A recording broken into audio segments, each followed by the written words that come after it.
The auctioneer's gavel came down like a slap. $2, he announced, and the crowd laughed. Not politely, not nervously. They laughed, the kind of laughter that has teeth in it, the kind that leaves marks. A heavy-set woman in the front row covered her mouth with her glove, but made no real effort to hide what she thought. A man near the back muttered something to his neighbor, and they both shook their heads. Children who shouldn't have understood cruelty yet were already learning it, watching the adults, copying the smiles. And Lenora Whitfield stood on that wooden platform and did not flinch. She didn't cry. She didn't cover her face. She had learned, long before this moment, that the worst thing you can do in front of people who want to see you break is to break. But inside was a different story entirely. If you've ever stood in a room full of people and felt completely invisible, you already know something about who Lenora was. And if you've ever been judged for something you couldn't control, something you earned trying to do what was right, then this story belongs to you. Before we go any further, if this is your first time here, welcome. Hit that subscribe button and stay with us until the very end, because this is the kind of story that will sit with you long after it's over. Drop a like and tell us in the comments what city or country you're watching from. I want to see how far this story travels. Now let's go back to Black Hollow, Kansas, 1879, and a woman the whole town thought was worthless. The morning of the auction, Lenora Whitfield ate half a biscuit and told herself she wasn't hungry for the other half. That was a lie, but she'd been telling herself smaller lies for years now, that the staring didn't bother her, that she had grown used to the silence that fell over rooms when she walked into them, that she didn't notice when people chose the longer route just to avoid walking beside her. She had arrived in Black Hollow the evening before, along with 11 other women from the East, all of them brought out west by the same promise: a fresh start, a husband, a life that had something solid to stand on. The women had traveled together for 9 days by train and then by wagon, and in that time, a kind of temporary sisterhood had formed, the way it does when people share cramped quarters and bad food and uncertainty. They had learned each other's names, shared hairpins, taken turns with the single hand mirror that belonged to a red-haired woman named Clara. Lenora had participated in all of it. She had laughed at Clara's jokes. She had traded her extra pair of stockings for a warmer blanket when the nights turned cold. She had listened to a young widow named Margaret talk about her dead husband, with the particular exhaustion of someone who had been grieving so long that the grief had become simply another feature of her face, like the color of her eyes. What none of them said, not once in 9 days, was what they were all thinking, that when the auction came, Lenora would be last. That was not cruelty exactly. It was just arithmetic. 11 women with unmarked faces and 10 women who were younger and 3 women who were both. Against all of that stood Lenora, 31 years old, tall in a way that some men found unsettling, and scarred across the right side of her jaw and neck in a pattern that spread up toward her cheekbone, like a river that had flooded and never fully receded. The scars were pale now, years old, but they read immediately on the eye. People's gazes would touch her face and then flinch away, the way you flinch from looking directly at the sun, even when it isn't that bright. She had never pretended not to know this about herself. That was perhaps the only honest thing in a morning full of careful untruths. The auction was held in the open square in front of the general store, which was the largest flat space in Black Hollow that could accommodate a crowd. It was late October, cold enough that breath came out in small white clouds, and the men who had gathered wore their good coats, or what passed for good coats in a frontier town in 1879. There were ranchers and farmers and a few men who worked at the mill east of town. There was Harlan Cross, the banker, who had no need of a mail-order bride himself, but came to watch with his wife, Constance, because the auction was the most interesting thing to happen in Black Hollow in 3 months. The auctioneer was a man named Remy Dodd, who had a voice built for outdoor spaces and a gift for reading what a crowd wanted. He understood, within the first 10 minutes, how to keep things moving. A little joke here, a little flattery there, and you kept the men bidding and the women hopeful and the crowd entertained. He started with Clara, the red-haired woman, because he was not a fool. Clara sold in under 4 minutes. The bidding went to $47, which was considered extraordinary, and Clara descended from the platform with her cheeks flushed, and her new husband, a wool merchant with kind eyes, waiting to shake her hand with great formality, as though they were closing a business deal, which in some ways they were. One by one, the women went. Margaret, the widow, found a husband. A young school teacher named Helen, who everyone had assumed would sell quickly, very nearly didn't. She was too quiet, people said, too serious. But in the end, a farmer from the eastern edge of the county offered a fair price, and she stepped down with quiet relief.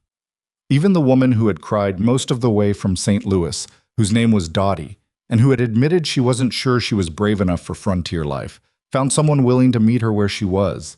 Each time a woman left the platform, Lenora felt the crowd's energy shift slightly, like a door being closed, like the room growing smaller. By the time she was the last one standing on that wooden platform alone, the crowd had settled into a different mood. Not interested, not engaged, amused the way you're amused by something that isn't quite funny but isn't worth getting serious about either. Remy Dodd cleared his throat. "And we have one more for you, gentlemen," he said, and his voice had changed slightly, the professional warmth wearing thin at the edges. "Miss Lenora Whitfield, 31 years of age, from Cincinnati, Ohio. She can cook and sew, and what happened to her face?" someone called out. Dodd paused. He was a professional, but he wasn't a miracle worker. "Miss Whitfield has some scarring, but she's strong, and I'll give you 50 cents, the same man called, and several people around him laughed. Lenora did not look at the man. She fixed her eyes on a point somewhere past the crowd, past the general store, past the edge of town, where the flat Kansas sky met the flat Kansas land, and there was nothing in between. "We'll start the bidding at $5, Dodd said, more firmly now. Silence. He waited a full 10 seconds, which is a long time when you are standing on a platform being looked at by 60 people who have decided collectively that you are not worth the starting price. $4 then, Dodd said. More silence. Constance Cross, the banker's wife, leaned over and whispered something to her husband, and he said something back, and they both smiled in a way that had nothing warm in it. $3, Dodd said. His professional voice was fraying now. He sounded tired. A man in a brown coat, Lenora would later learn his name was Walt Pickering, a man who owned pigs and was known for being cheap about everything, called out $2 in a voice that made it clear he wasn't serious about actually going through with it. He was performing for the people around him. He wanted to see what would happen. He wanted to see her face. $2, Dodd repeated. He looked at Lenora very briefly, and in his expression was something she'd seen in faces before, an apology that didn't have the courage to be said out loud. Do I hear $3? Anyone? $3 for Miss Whitfield? The laughter had died down, which almost made it worse, because what came after the laughter was not sympathy, it was just indifference. 60 people standing in the cold deciding that the most merciful thing they could do was simply let the moment pass. It was Constance Cross who made it worse. She spoke clearly, not bothering to lower her voice, in the way that women of a certain social position speak when they know they don't have to. Really, Remy, she said, perhaps we ought to just send her back. I don't see any point in dragging this out. And there it was. Not shouted, not dramatic, just said, as simply as someone might observe that the weather was turning. Send her back. As though Lenora were a package that had arrived damaged. As though the matter had nothing to do with a human being standing 10 feet away. The silence that followed was the worst kind. The kind that means everyone heard and no one disagrees. And then, from somewhere near the back of the crowd, there was movement. Lenora didn't notice it at first. She was focused on staying still, on not letting her hands shake, on remembering that she had survived worse things than this room. But then the crowd shifted, and a few people turned, and she heard boots on frozen ground, deliberate and unhurried. A man walked forward through the crowd. Not pushing through it, people simply moved. He was not especially tall and not especially broad. He wore a coat that had seen considerable use and boots that had seen even more. His hat was plain. His face was the kind of face that doesn't advertise itself. Not handsome in any way that would make you remember it immediately, but not unkind either. He had the kind of eyes that, once you noticed them, you didn't quite forget. He stopped at the edge of the platform and looked up at Lenora for a moment. Just looked. Not at her scars, not at her coat, or her posture, or her hands. At her. Then he turned to Remy Dodd. I'll bid on her, he said. His voice was quiet, flat, almost. But in that crowd, in that silence, it carried. Remy Dodd blinked. I have $2 on the table from Mr. Pickering. I know what you have on the table. the man said. I'll go 3. Walt Pickering turned and looked at the man. Gideon, he said, with a tone that suggested he found this mildly amusing. You don't even need a wife. That right? Gideon said, and he didn't look at Pickering at all.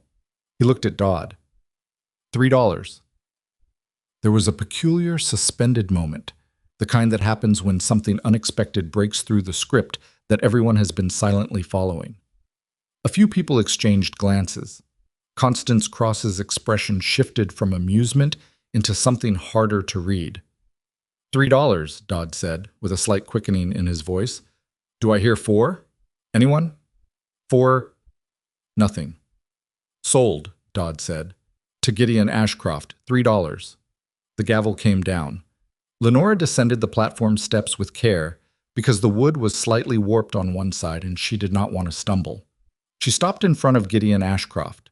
Up close, she could see that he was perhaps 35 or 36, that there was a scar of his own above his left eyebrow, old, thin, from something she'd probably never know about, and that his expression was not triumphant, not pitying, not anything she'd expected. He seemed simply like a man who had decided to do something and had done it, and was now prepared to deal with the consequences. Miss Whitfield, he said. Mr. Ashcroft, she said, you got any luggage? 1 trunk. I'll get the wagon. And that was it. That was the whole of their introduction. He turned and walked back through the crowd, which parted for him the same way it had before, and Lenora stood alone for a moment in the October cold with 60 people looking at her in a new way now, not with contempt exactly, but with the very particular curiosity that follows someone who has been unexpectedly rescued, as though her value had been reassigned by someone else's decision rather than discovered in her. Constance Cross caught her eye. For a moment, Lenora thought the woman might say something. Her lips parted. She said nothing. She turned away. Lenora picked up her small bag and went to find her trunk. The magistrate who married them was named Elijah Birch, and he was a man who had performed enough frontier marriages to have the ceremony memorized to the point that he could deliver it without any inflection whatsoever. It lasted approximately 4 minutes. Afterward, he shook Gideon's hand and offered Lenora a nod, and that was the end of it. They drove out of Black Hollow in a wagon that creaked on the right side. The town disappeared behind them. Flatland stretched ahead in every direction. The sky was the color of old pewter. Neither of them spoke for a long time. This was something Lenora noticed, and then noted more carefully. Gideon Ashcroft was not a man who spoke to fill silence. Most men she had known in her life, the doctors she had worked alongside in Cincinnati, the administrators, even the patients, most of them could not tolerate a long quiet. They would talk about the weather, about nothing, about whatever was closest to hand, just to keep the air occupied. Gideon did not do this. He watched the road and let the silence sit between them like a third passenger. She decided, after about 20 minutes, that she could respect that. After 30 minutes, she said, "You didn't have to do that." He considered this for a moment. "No," he agreed. "I want to understand why you did." He kept his eyes on the road ahead. "Constance Cross," he said, "was not going to stop at sending you back. She would have made sure you understood exactly how little she thought of you, and then she would have done it again tomorrow and the day after." He paused. "I don't have any patience for that kind of thing." Lenora thought about this. "So it was about her," she said. "Not about me." He glanced at her then, a brief sideways look. It was about both. She didn't know what to do with that, so she stored it away to think about later and looked out at the prairie. "I should tell you some things," she said. "All right. I'm not a housekeeper," she said. I can keep a house, but that's not what I am. I trained as a nurse. I worked at the Cincinnati Hospital for Women and Children for 7 years. I have more medical training than most of the doctors west of the Mississippi." Silence. "The scars," she said, and she said it plainly, because she had learned that plainness was less painful than the alternative, came from a fire. At the hospital. There were 14 children on the ward when it started. I got 12 of them out. She said it that way deliberately, not "I saved 12 children," because that framing invited a certain kind of admiration, and admiration from strangers had a way of curdling over time. She said I got 12 of them out because that was simply what had happened. She had gone in, and she had carried children, and she had gone in again, and at some point she couldn't go in a third time. The two she hadn't gotten out had been 3 and 5 years old. She had been carrying that for 8 years. Gideon was quiet for so long she thought perhaps she had miscalculated, that all of this was too much too soon for a man who had just spent $3 on a stranger. Then he said, "The other two." "Yes," she said. "Not your fault." "No," she said. "But not my fault either." He seemed to understand what she meant, which surprised her. Most people pushed back on that. Most people wanted to assign it cleanly. Either tragedy was your fault or it wasn't. Either you were guilty or you were forgiven. And the idea that something could just be true in a painful and unresolvable way made them uncomfortable. Gideon said nothing more, and his silence felt, oddly, like a more accurate response than anything someone might have said. They rode another mile. A hawk turned in slow circles overhead. "Why Cincinnati?" he asked eventually. "A woman can't practice medicine in most states," she said. "Even with training, Ohio was better than most, and the hospital needed nurses." "And after the fire?" "Hospitals don't want nurses with burned faces," she said. "It frightens the patients. That's what they told me." She paused. What they didn't say, but meant, is that it frightened them. "So you came west?" "I came west," she said. Another long silence. The wagon creaked. The horse made a sound of mild complaint about something and then settled back into its rhythm. "The ranch is nothing fancy," Gideon said. "House needs some work. I've got 4 hired men, but they're in and out. I do most of the main work myself." "That's fine," she said. "I'm not an easy person to live with," he said. "I'm told I'm too quiet. I work long hours. I don't always remember to. I don't always know how to be around people in the way that seems to be expected." She looked at him. "Mr. Ashcroft." "Gideon." "Gideon, I've spent 7 years working in a hospital where people were suffering and afraid and sometimes dying. I've had conversations no one should have to have. I've held the hands of strangers and told them things were going to be all right when I wasn't sure they would be." She folded her hands in her lap. "I don't need easy. I need honest." He drove in silence for another moment. "All right," he said. "I'll be honest then." "Good." "I don't know what I'm doing," he said. It came out simply, without self-pity. "I bought you because I didn't want to watch what was about to happen. What happens next, I genuinely don't know." It was perhaps the most honest thing anyone had said to her in years. She nodded slowly. "Then we figure it out," she said. He didn't smile, but something in his jaw relaxed slightly, and she recognized that as the equivalent. The ranch appeared in the distance, a main house, 2 outbuildings, a fence line that ran off toward the horizon. Small, in the way that everything on the frontier was small against the scale of the land around it, but solid, standing up against the sky without apology. Lenora looked at it. She had been prepared for many things. She had packed her nursing bag under the false bottom of her trunk, between her heaviest winter dress and a book on anatomy. She'd been reading so many times the spine had given up holding together. She had prepared herself for a man who would be disappointed by what he'd purchased, for a house that would be depressing, for a community that would make every trip into town feel exactly as it had felt on that platform.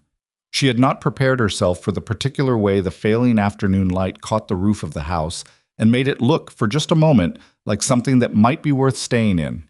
She didn't say any of this. "Does the chimney draw well?" she asked. "Mostly," Gideon said. "Left side pulls smoke sometimes if the wind's wrong." "There's a way to fix that," she said. "Not hard." He glanced at her again. "You know how to fix chimneys." "I know how most things work," she said. "Hospitals teach you that. You fix what you have. You make do." He pulled the wagon to a stop in front of the house, got down, came around and offered his hand. She took it, not because she needed it, but because refusing would have been a kind of statement she didn't want to make on the first day. "The back room has a better window," he said. "I set it up for you." "Thank you." "There's food in the kitchen. It's not—" "I'll see what I can do with it," she said. He looked at her for a moment, really looked at her, the way he had looked up at her on that platform, which she was already learning was simply how Gideon Ashcroft looked at things he was trying to understand. Then he nodded once, picked up her trunk like it weighed nothing, and carried it inside. Lenora stood in front of the ranch house in the last of the October light, with the whole of Kansas spreading out behind her in every direction. and the wind coming in from the northwest with the particular cold that means winter is not a prediction but a promise. She thought about the platform, about the laughter, about Constance Cross and her open, easy cruelty, and the crowd that had simply let it happen because letting things happen was so much simpler than stopping them. She thought about the two children she hadn't gotten out of the fire. She thought about what Gideon had said. I don't know what I'm doing. That made two of them. But she was here. The house was standing. The chimney could be fixed. And somewhere west of her old life she had found, entirely by accident, a man whose first instinct when he saw something wrong was not to look away. That wasn't everything. But it was, she thought, a start. She picked up her small bag and walked inside. The first morning was the hardest, the way first mornings usually are. Not because anything terrible happened, but because nothing was familiar, and familiar is its own kind of comfort that you don't notice until it's gone. Lenora was up before dawn. Not because she was eager, not because she was one of those people who greet the day with energy and intention, but because she had slept badly in a strange bed in a strange house, where every sound was new, and her body didn't know yet which ones to ignore. The wind had moved through the gaps in the wall near the window in a way that was different from any wind she'd heard before. Flatter, drier, with a persistence that suggested it wasn't going anywhere. She had lain in the dark for 2 hours listening to it, and deciding she might as well be useful. The kitchen was cold, the wood box was low. She found the axe outside the back door, found the woodpile, and split enough for the morning without disturbing the quality of the silence, which she was already learning Gideon valued in the same way some people value their coffee. Not a luxury, but a necessity that shaped the whole tone of the day. By the time he appeared in the kitchen doorway, the fire was going and she had found flour and salt and the small covered tin of lard and had a pan of biscuits in the oven. He stood in the doorway for a moment looking at the fire with an expression she couldn't read. You didn't have to do all that, he said. The woodbox was nearly empty, she said. It needed doing. I was awake, she said simply. I don't do well sitting still. He said nothing to that, but he sat down at the table without being invited, which she took as a good sign. A man who stands in his own kitchen waiting for permission to sit is a man with a rigid sense of order, and rigid order was going to make the weeks ahead considerably more complicated. The biscuits weren't her best work. The oven ran hot, and she hadn't known that yet. But they were edible, and he ate 3 of them without comment, which was either approval or hunger, and probably some of both. The chimney, she said, pouring water for him, because there was no coffee, and she'd made a mental note already about that. The left side. Does it pull badly in all winds or just north winds? He looked up. How do you know it's north winds? The way it's built, she said. The angle. I looked at it last night before it got fully dark. Northwest, he said, after a moment. Mostly northwest. There's a simple fix, she said. You need a metal deflector on the cap. Redirects the downdraft. A blacksmith can make one for almost nothing. He held his coffee cup. Empty, she noted, still making the mental note about coffee, and looked at her with that particular considering look she was getting used to. You learned that at the hospital. I learned it from a furnace repairman named August who came every December, she said. He liked to talk while he worked. I listened. Something shifted in his expression. Not quite a smile, but not far from one. I'll go into town Thursday, he said. I'll stop by the blacksmith. Good, she said. That was how it started between them. Not with grand gestures or declarations, but with small practical facts exchanged across a kitchen table, building towards something neither of them had a name for yet. The first week she learned the ranch, not by asking Gideon to show her, because she sensed that he was a man who needed to offer rather than be asked, and asking too directly would make him feel as though he was being managed.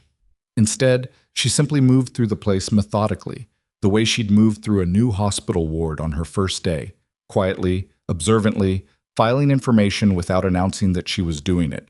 The main house had 4 rooms. The kitchen, which was functional but organized according to no logic she could immediately identify. The main room, which had a table and 2 chairs and a bookshelf with 11 books and a rifle mounted above the door that was cleaned and oiled with more care than most of the furniture. Gideon's room, which she did not enter. And the back room he'd given her, which had the better window and a view of the fence line running east, which she came to appreciate in the mornings when the light was low and yellow, and the land looked almost soft. The outbuildings held the things that told her more about him than the house did.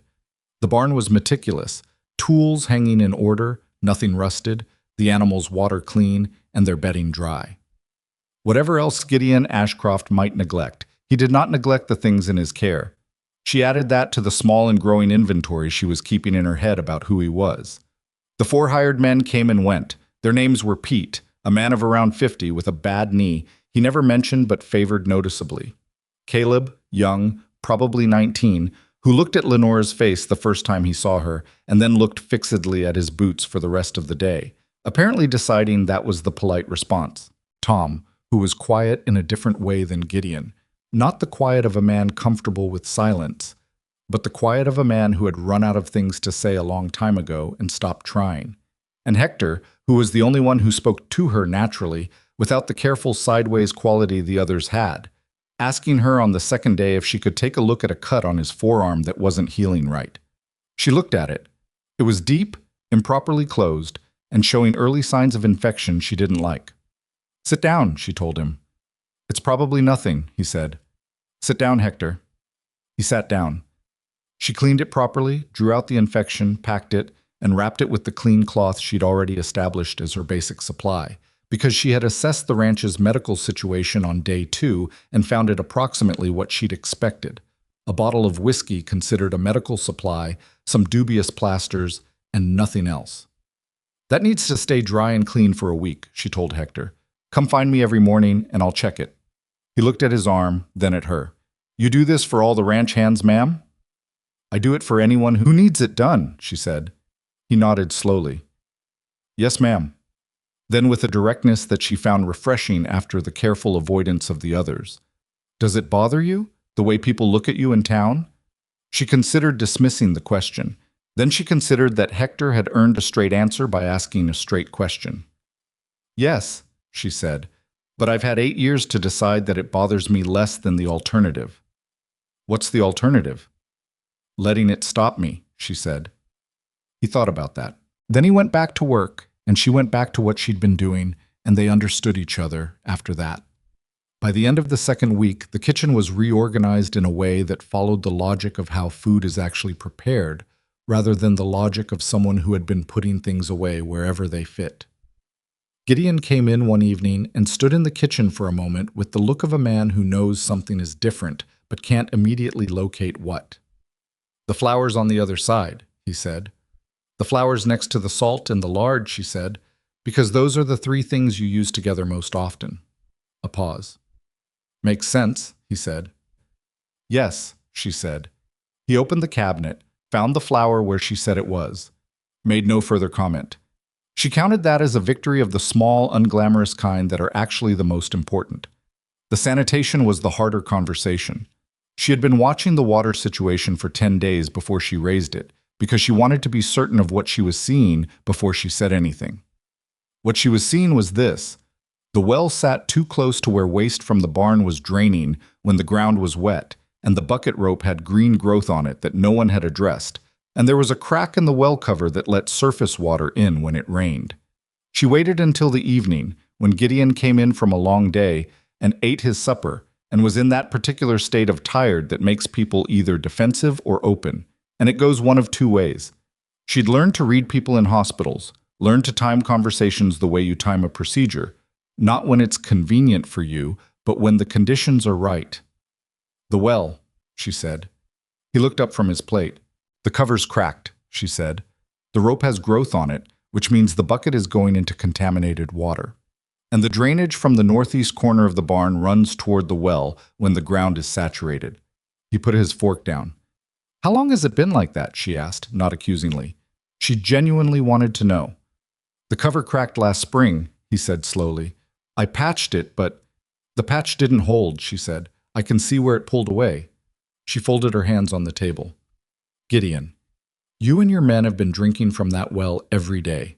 You've been fine so far because you've been lucky with the weather staying dry this fall. But if we get a week of rain before you get this fixed, we're looking at serious illness." He was quiet for a long moment. Not the quiet of someone who was dismissing what she said, the quiet of someone absorbing it. "What do we need?" he said. A new cover, sealed properly. Clean the rope or replace it. And we need a channel dug to redirect the barn drainage south. That's the biggest job. I can have Pete and Caleb start on the drainage tomorrow, he said. Good. The carpenter in town, can wait until Thursday when you go anyway, she said. For now, we boil everything. Every cup, every pot, until it's fixed. He looked at her. You said we. I beg your pardon? You said we're looking at serious illness, and then we boil everything. He said it without any particular emphasis, just observing. She hadn't noticed. She didn't say that. I suppose I did, she said. He picked his fork back up. The channel will take 2 days if the ground's not too hard. That's fine, she said. And that was how the ranch changed, slowly, like water finding new channels through familiar ground. The trips into town were a different matter entirely. The first time Lenora went into Black Hollow after the auction, she went alone, because Gideon had work that couldn't wait, and she needed supplies that could no longer wait either. She had made her list carefully, coffee being at the top of it, which she had mentioned to Gideon twice in the most neutral terms possible until he said, with what she suspected was quiet amusement, Thursday, Lenora.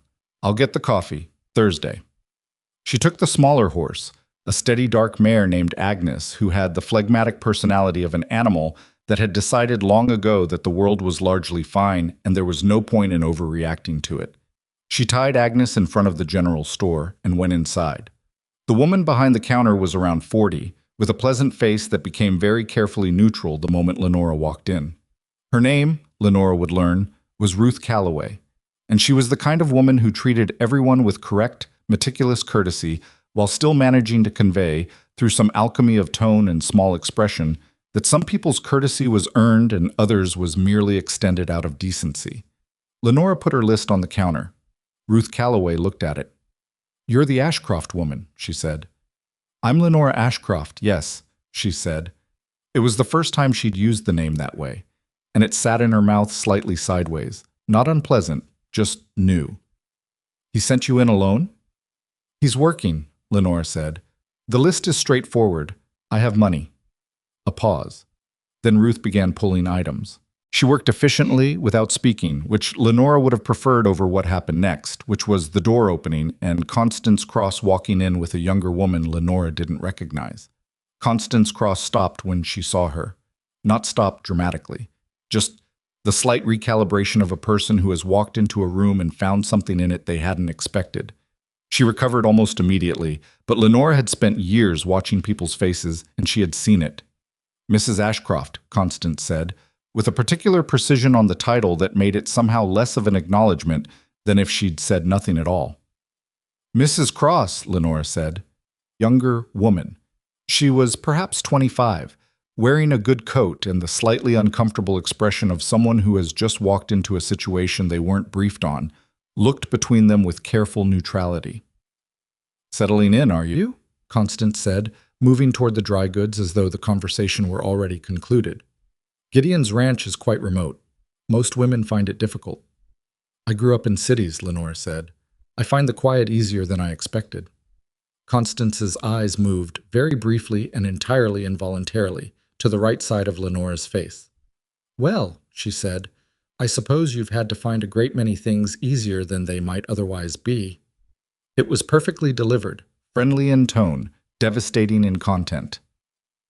The younger woman made a small, almost imperceptible wince. Lenora looked at Constance Cross for a moment. She thought about several things she could say, all of which would have been accurate, and none of which would have made the slightest difference to the kind of woman Constance Cross was. I find, Lenora said, that most things that seem hard at first turn out to be quite manageable, and most things that seem easy turn out to require more character than people expected. She picked up her parcel from the counter and gave Ruth Calloway the correct money. Good day, Mrs. Cross. She left before Constance could respond.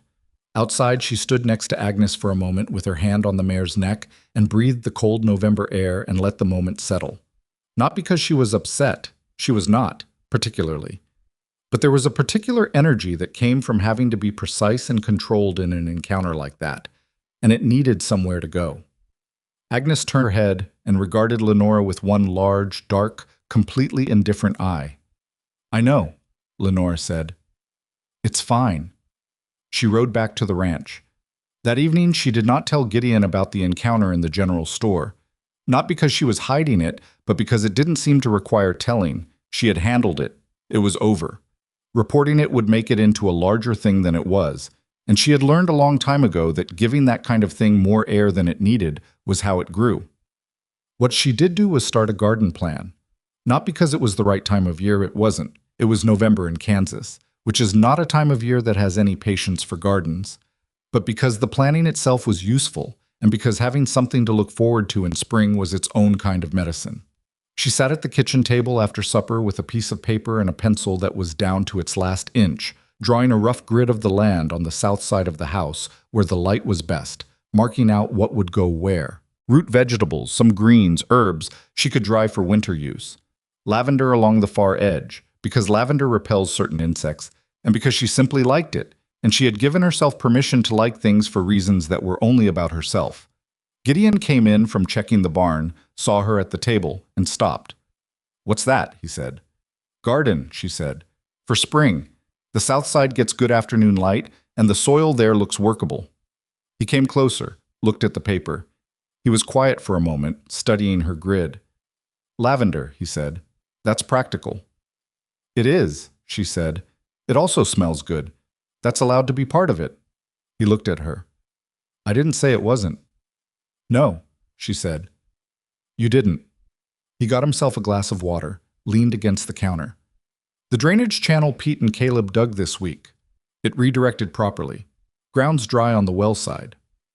"Good," she said. "Carpenter comes Thursday," he said, "for the well cover." "Good." "You were right," he said. "About the water, I should have fixed it months ago." She looked up. He was not a man who said things like that easily. She could tell by the slight tightness in his jaw that it had cost him something. "You fix it when you see it," she said. "You saw it." "You saw it," he said. "Then between us it got seen," she said. "That's what matters." He nodded once, set his glass in the basin, and said goodnight.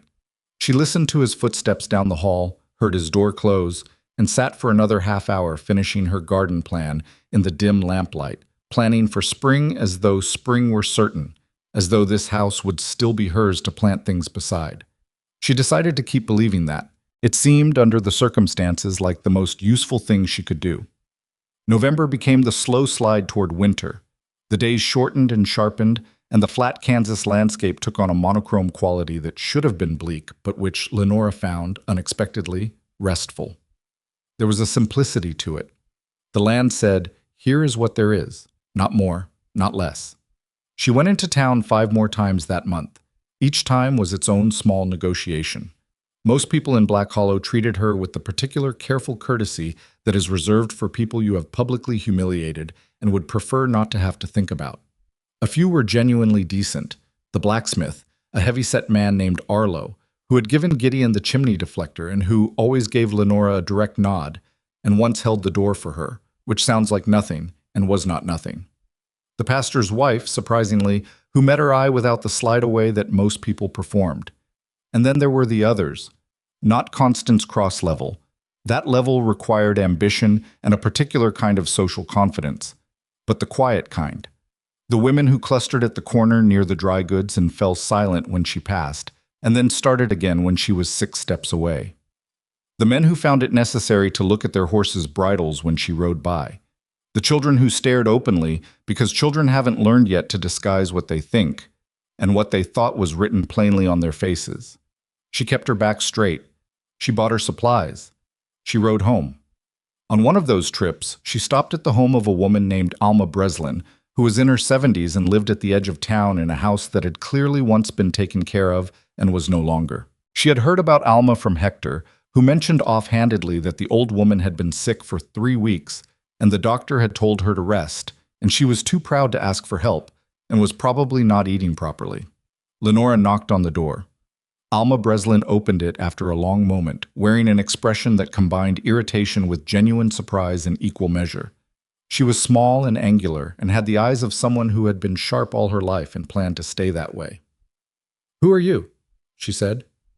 "Lenora Ashcroft," she said. I'm told you've been ill.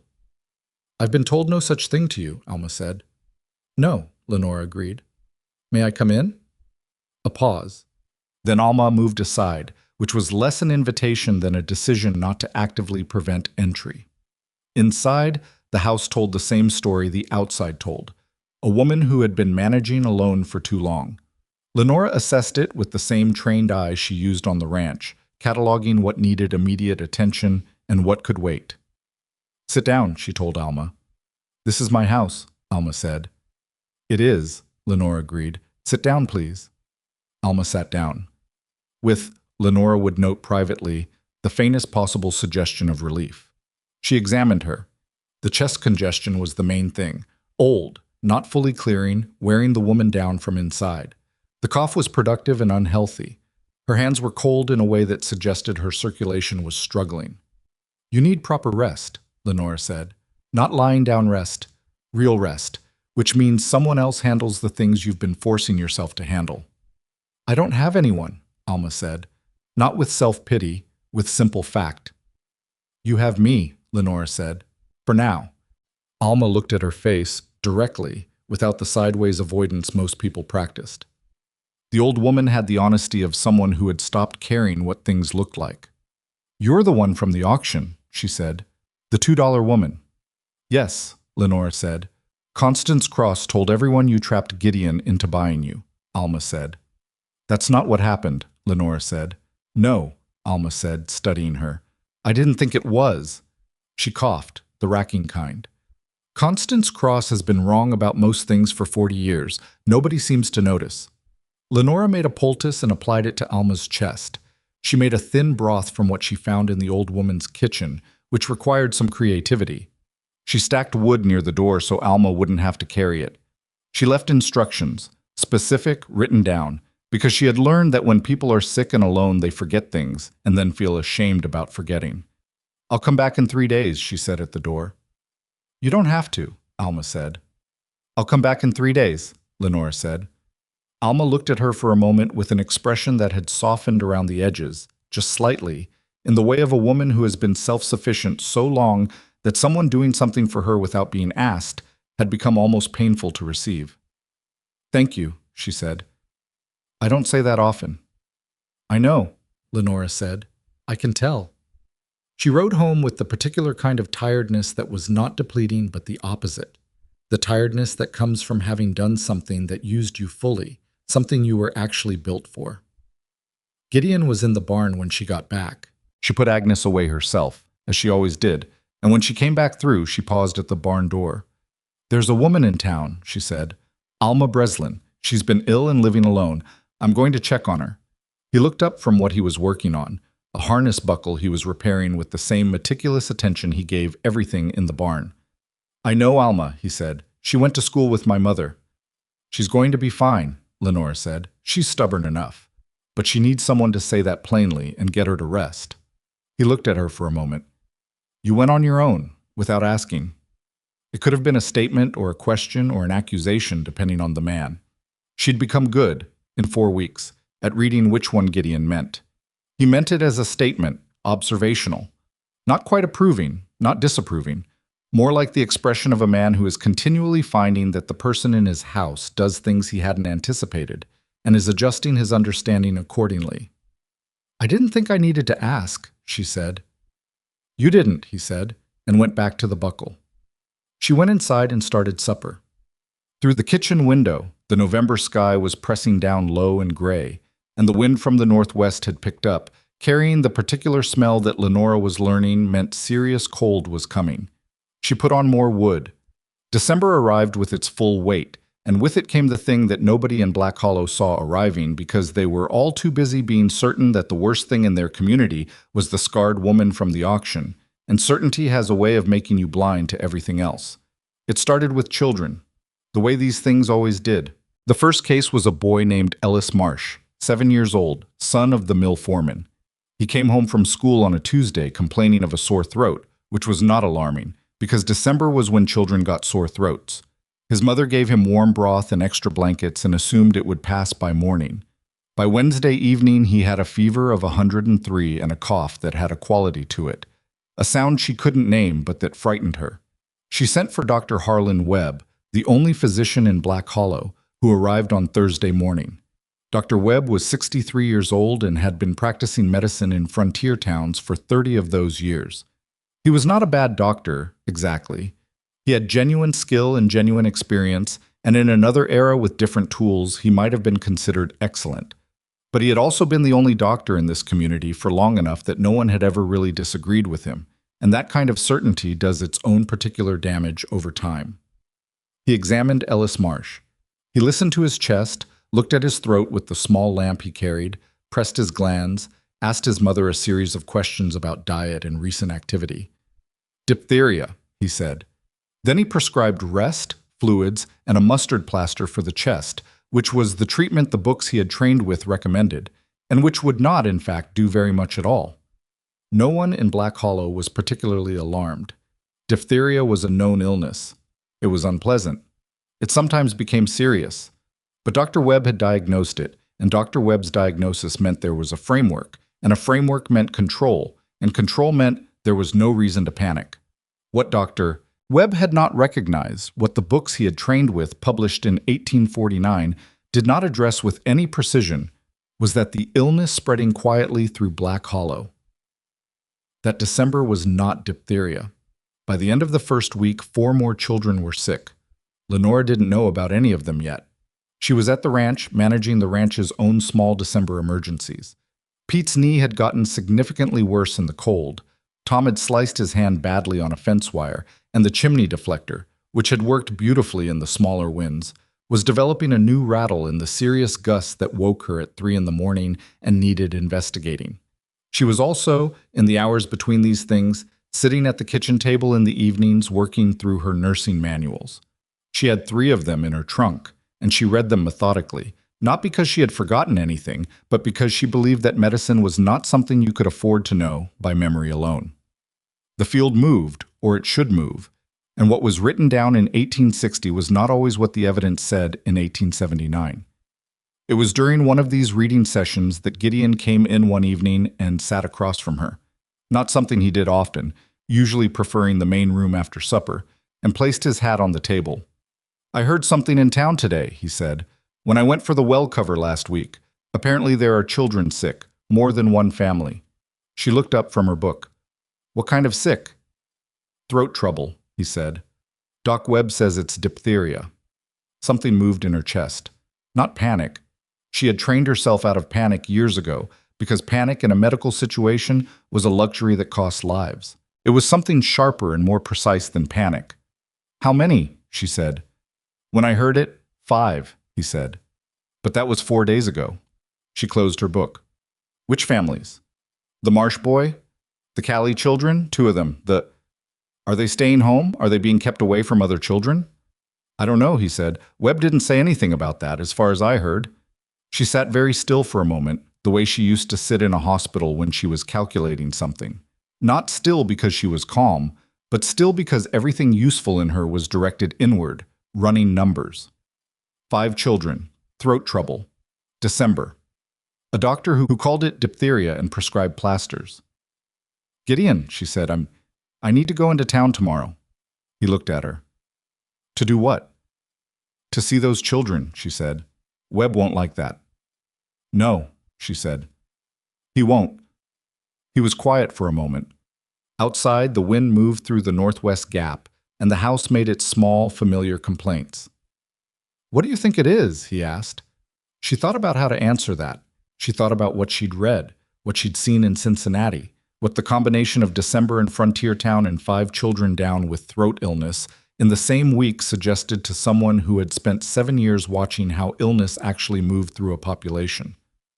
"I think," she said carefully, "that if I'm wrong, I'll have embarrassed myself in front of half of Black Hollow, and Constance Cross will have new material for the rest of winter." "And if you're right?" he said. She looked at him. "Then we have very little time," she said. She rode into Black Hollow the next morning before the town was fully awake, which was deliberate. Not because she was hiding. She was done hiding, had been done with it since the moment she stepped off that auction platform, but because the early hour meant fewer people in the streets, which meant fewer opinions crowding the air before she could accomplish what she'd come to do. Gideon rode beside her. She hadn't asked him to. He had simply appeared at the barn at the same time she did, saddling his horse with the efficiency of a man who had already made a decision and saw no reason to discuss it. She didn't say thank you. She understood by now that he didn't need it, and that saying it would make the gesture into something it wasn't, charity or pity or any of the other words that didn't fit what was happening between them, which was something considerably simpler and more durable than any of those. The Marsh house was on the north side of town, a solid two-story with a fence that needed painting, and a front porch where a woman stood watching them ride up with the expression of someone who has been awake all night and has run out of the capacity to be surprised by anything. Eleanor Marsh was 34. Lenora knew this because Hector had mentioned the Marsh family in passing 2 weeks ago, which she had filed away in the same internal inventory where she kept everything else. She was a woman who would have been called handsome in better circumstances, but circumstances at this particular moment were not better. Her hair was down, her dress was wrinkled, and her eyes had the particular brightness of sustained fear that Lenora recognized from hospital wards. "Mrs. Marsh," Lenora said, getting down from Agnes. "I'm Lenora Ashcroft. I'm a trained nurse. I heard your son is ill, and I'd like to examine him, with your permission." Eleanor Marsh looked at her, the same small involuntary register on her face, the scars, a quarter second, and then past it, to the thing that mattered more right now than what Lenora looked like, which was the word nurse.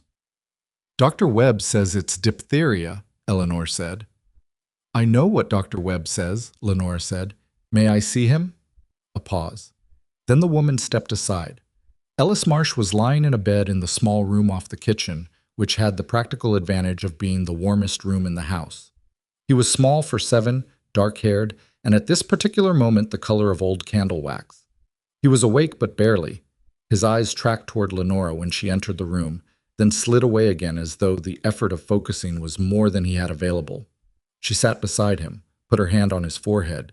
Fever, high, but not yet at the level that scrambled things.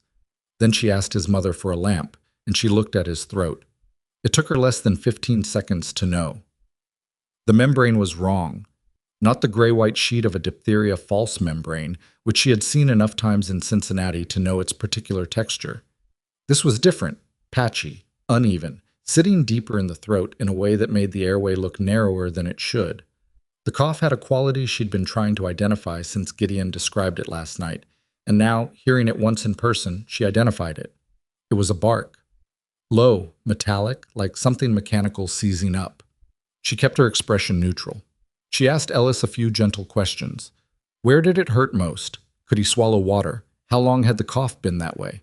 He answered in the small, careful voice of a child who is rationing energy without knowing that's what he's doing. She came back to the kitchen, where Eleanor Marsh and Gideon were both waiting, in the particular way people wait outside a sick room. Not speaking, just occupying the same space and the same dread. "Mrs. Marsh," Lenore said, "how many children were at the school last week before Ellis came home sick?" Eleanor blinked. I don't know exactly. 20, maybe, 22?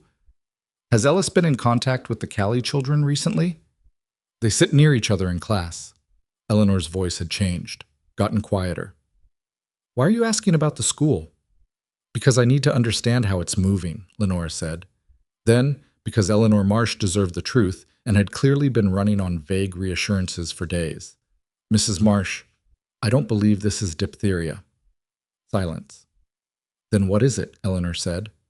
"I believe it's croup, the severe kind, what some physicians are beginning to call membranous croup. The presentations are similar at first glance, but they behave very differently, and they require different treatment." She paused. "The treatment Dr. Webb is providing is not harmful, but it's also not sufficient, and more importantly, the isolation precautions for this illness are different and more urgent." Eleanor put her hand over her mouth. "Your son is going to be all right," Lenora said, and she said it with the precision of someone who has learned that false certainty kills as surely as despair, but that calibrated honesty, delivered with steadiness, is its own form of medicine. "But we need to move quickly, and I need to see the other children today." Gideon spoke from the corner. "How do we do that?" "You go to Webb first," she said, turning to him, "not to argue. To tell him there's a nurse asking to assist, and to request that he allow examination of the other families. She looked at him steadily. "If he says no, he'll say no," Gideon said. "If he says no," she continued, "I go anyway. But I want to give him the first choice.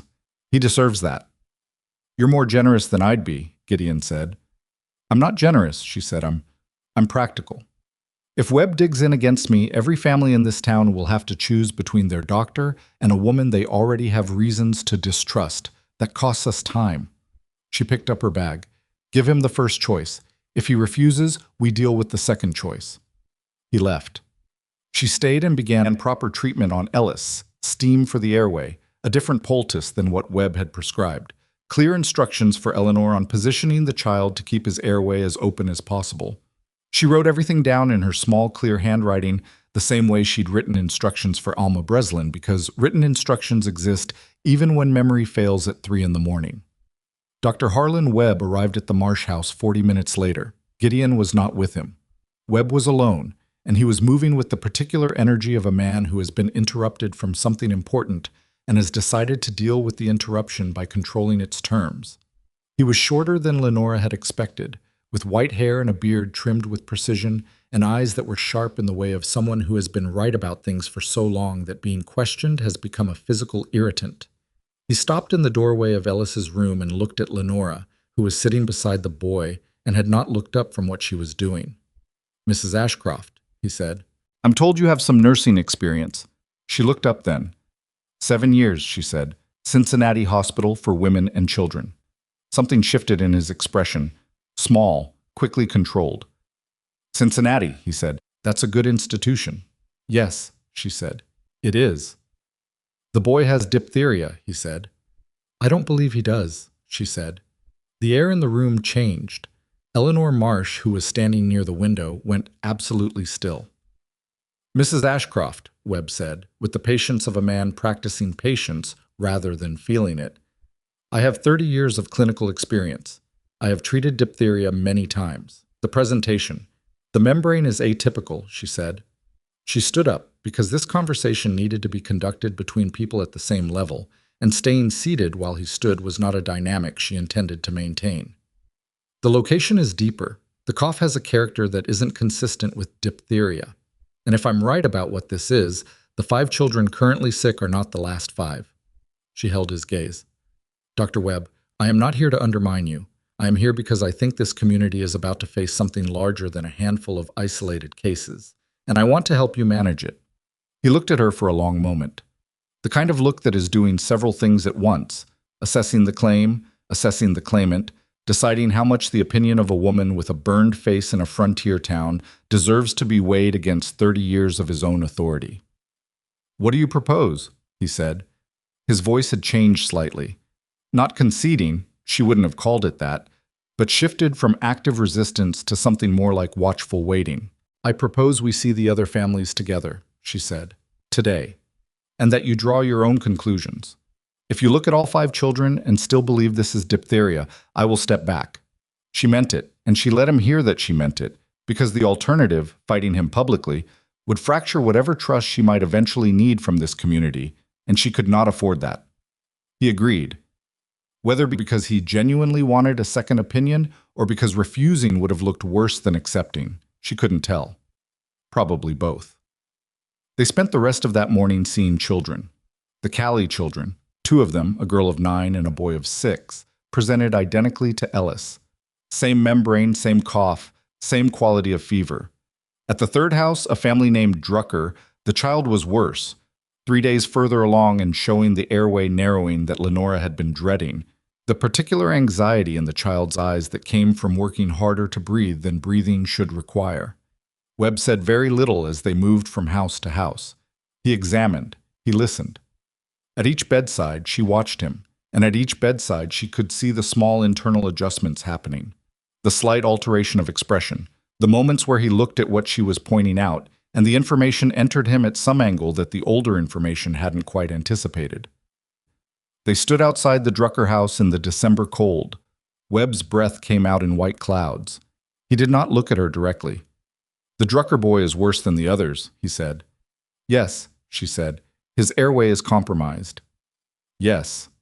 A pause. The wind moved through the space between them. The membrane characteristics, Webb said slowly, they are not what I would expect from textbook diphtheria. She waited. What treatment are you recommending? He said. It cost him something. She could see that. 30 years of being the final word, and here was this cost. Steam therapy, consistently applied, she said. Modified positioning. I have a preparation that will help clear the membrane without the risk of dislodging it dangerously. And we need to quarantine. She said the last word carefully. Not suggest, not advise. Quarantine. No child who has been in contact with a sick child attends school. No gathering of children anywhere in this town until we understand how far it's spread. That will cause panic, he said. Panic is better than what happens if we don't act, she said. And Dr. Webb, it's going to spread further, likely already has.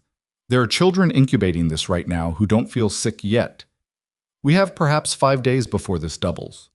He looked at her now, full on, for the first time since they'd met. She had the strange sensation of being genuinely seen by him, which was different from being looked at, and she held his gaze without either challenge or deference. You are quite certain, he said. I am, she said. I wish I weren't. He was quiet for a long moment. A wagon rolled past on the main street, the driver glancing at them curiously. I'll announce the quarantine, he said. Today. She let out a breath she hadn't known she was holding. Thank you. Don't thank me yet, he said grimly. Wait until we see if you're right. I'm right, she said. I'm sorry for that. He almost smiled. It didn't quite get there. Where's Gideon? He asked. Waiting, she said. He's a sensible man, Webb said, and started walking. Then, without turning back, so are you, Mrs. Ashcroft, whatever that's worth. It was the most he had to give, and she understood that, and she accepted it. Gideon was waiting by the horses where she'd left him, talking with Arlo the blacksmith, and he broke off when she came around the corner. Well, he said. He's announcing a quarantine, she said. And you? He said. You look… He stopped. I look what? She said. Like someone who just won an argument and isn't happy about being right, he said. She looked at him. 8 children are sick, she said. I don't win anything. He nodded slowly. What do we do now? Now, she said, we find out how fast we can move. What they found out over the next 48 hours was that fast was not fast enough. The quarantine was announced, and the reaction to it was exactly what Webb had predicted. Not panic, but something adjacent to it. The particular angry fear of people who have been told to stop doing what they normally do without being given a satisfying explanation. Lenora was at the center of it in ways she hadn't anticipated. The quarantine announcement named Dr. Webb, which was correct and proper, but within a day it was known throughout Black Hollow that the woman behind it was Gideon Ashcroft's wife, the $2 bride, the scarred woman who had walked into their children's sick rooms without being asked. The reaction split exactly the way reactions to her always split. The people who were desperate enough to be grateful for any competent help, and the people whose social certainty made them resistant to the idea that a woman they had publicly dismissed could be the person holding the answer. Constance Cross was in the second camp, which surprised no one. She appeared at the Marsh House on the second day of the quarantine, where Lenora had set up what amounted to a triage and instruction point, families coming to her for guidance, supplies being organized, proper steam treatment protocols being taught to mothers who would need to manage the illness at home overnight. She appeared in the doorway of the room where Lenora was working and took in the scene with an expression that balanced genuine alarm at the state of things with the more familiar expression of a woman who had decided already how she felt about the situation. Dr. Webb says this is under control, Constance said to Lenora's back. Lenora was checking the Drucker boy's airway. She didn't stop. Then Dr. Webb is being optimistic, she said. There are families in this town who are very uncomfortable with someone who has no official standing directing how their children are treated. Lenora finished what she was doing, made a note, and then turned. Then have those families come see me themselves, she said. I'll tell them exactly what I know and exactly why I'm recommending what I'm recommending, and then they can decide. She looked at Constance Cross across the room. That's the offer. It doesn't change based on whether you find it comfortable. Constance Cross looked at her with the expression of a woman who has been spoken to in a way she hasn't been spoken to in a long time. Not rudely. Lenora had not been rude, but directly, and directly from someone Constance had decided was beneath her, was a disorienting thing. "You're very confident," Constance said. "I'm very concerned," Lenore said. "There's a difference. Confidence is what I had before I saw how many children were sick. What I have now is urgency, and urgency doesn't have any patience for the conversation you're trying to have with me." Constance left. Lenora turned back to the boy. But the conversation had been heard. Eleanor Marsh had heard it, standing in the hallway. Arlo, the blacksmith's wife, who had come to learn the steam treatment for her own child, had heard it. Alma Breslin, who had recovered enough to be ambulatory and had appeared 2 days ago asking what she could do, the way people do when they've been helped and their instinct is to help back, had heard it from the next room. None of them said anything directly. But something shifted in the room after Constance Cross left. A small collective turning, the way a group of people who have been watching two things simultaneously make a quiet choice about which one they trust. By the end of that week, the number of sick children had risen to 14. Lenora had not been home. She sent Gideon back to the ranch after the second day.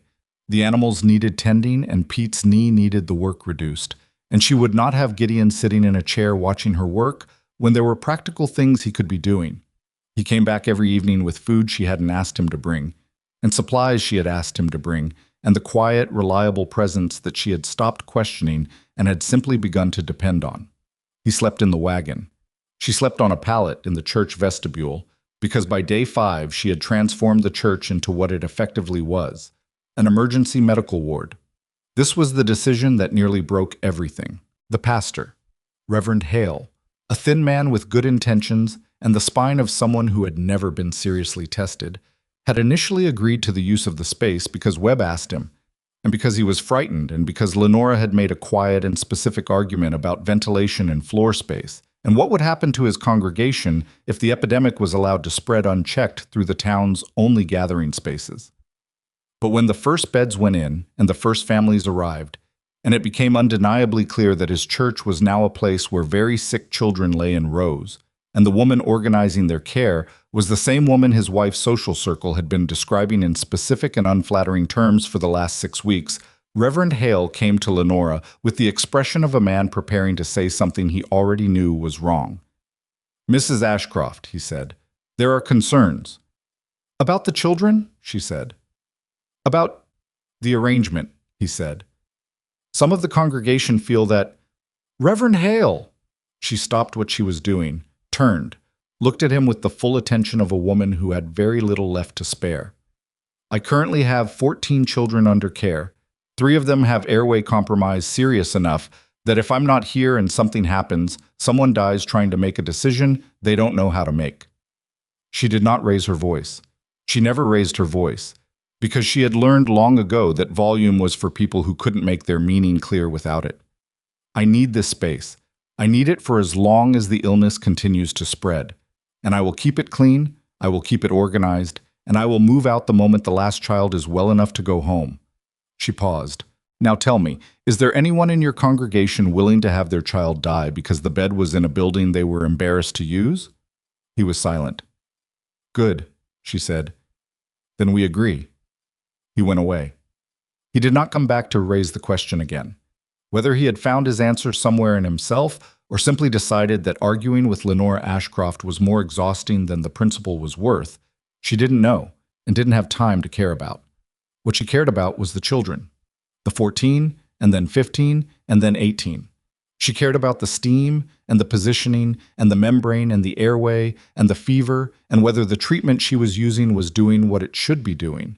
She cared about the mothers who sat beside the beds doing what mothers do when their children are sick and they feel helpless, trying to make it mean something, trying to find a thing they could do with their hands, asking questions they already knew the answers to because asking kept them from thinking.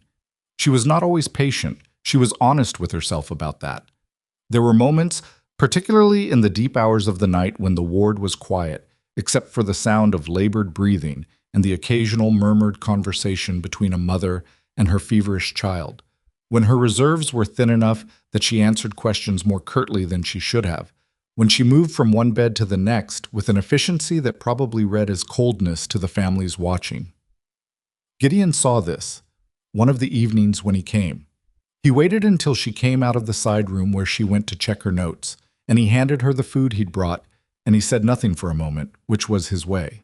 Then he said, "You need to sleep more than an hour at a time." "When it stabilizes," she said. "It won't stabilize if you collapse," he said. "I won't collapse," she said. "Lenora."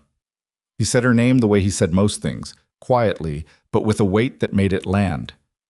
"You're not the only person who can do this anymore. Eleanor Marsh has learned your protocols. Alma Breslin is managing the steam treatment better than she had any right to learn it in 2 days. Webb is doing the evening rounds. You've taught these people what you know." He paused. "Let them use it for 4 hours while you sleep." She opened her mouth. "4 hours," he said.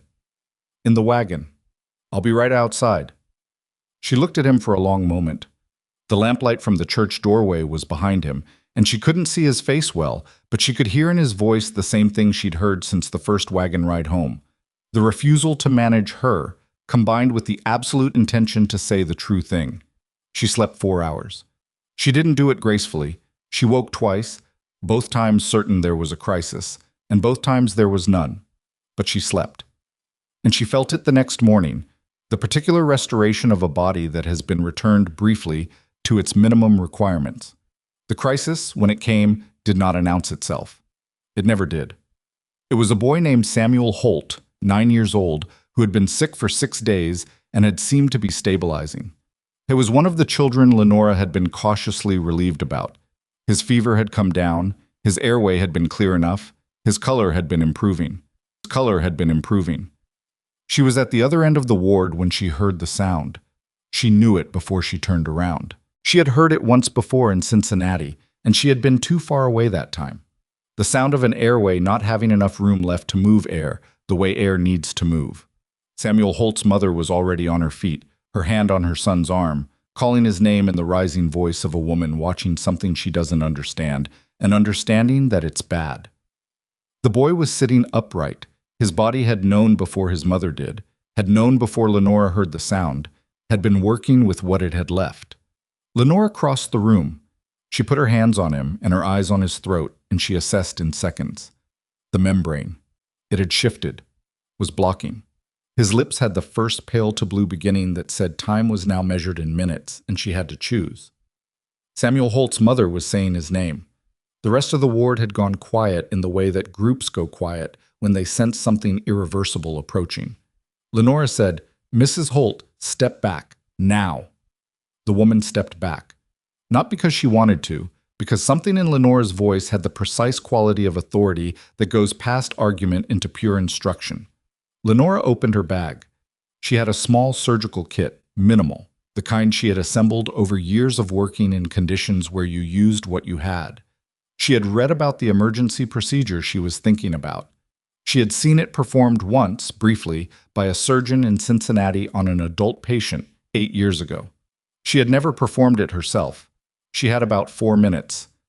"Gideon," she said without looking up. He was there. He had come back early that evening, some instinct she hadn't questioned. "Hold the lamp, right here.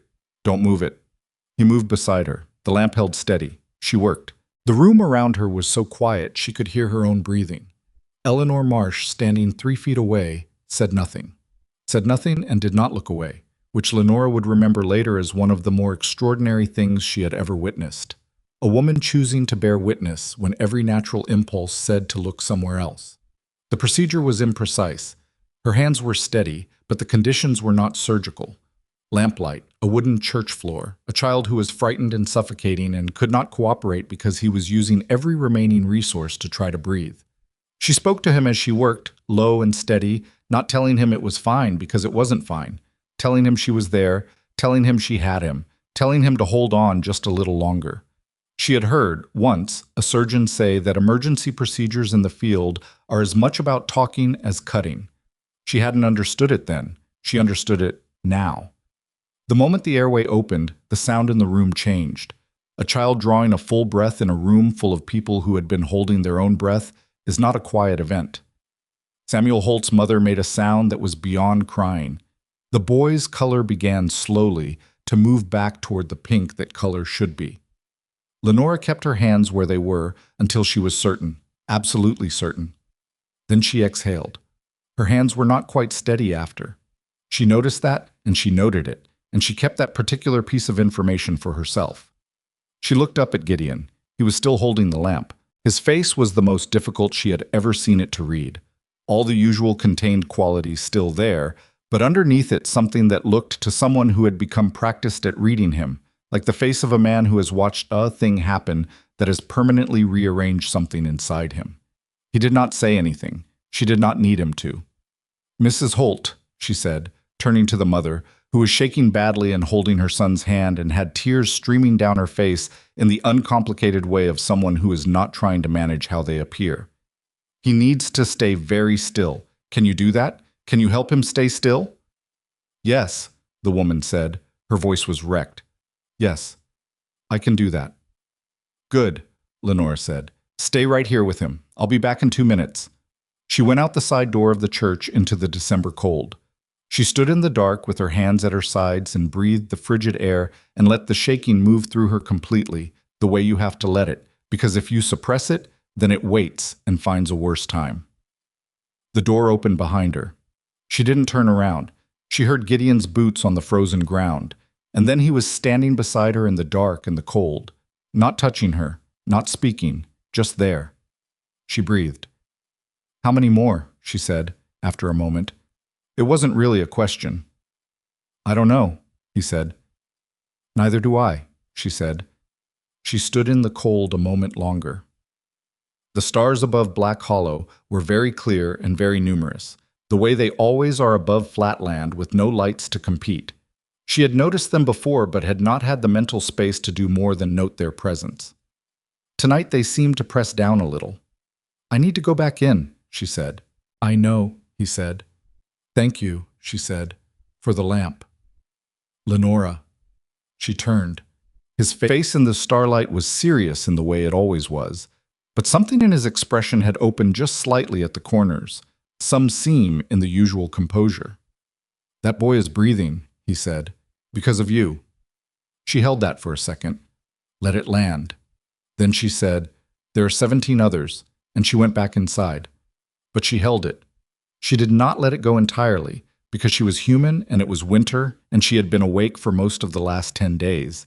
And there are moments when one thing going right is the only thing standing between a person and the particular despair that comes from doing difficult work in difficult conditions without enough sleep or gratitude.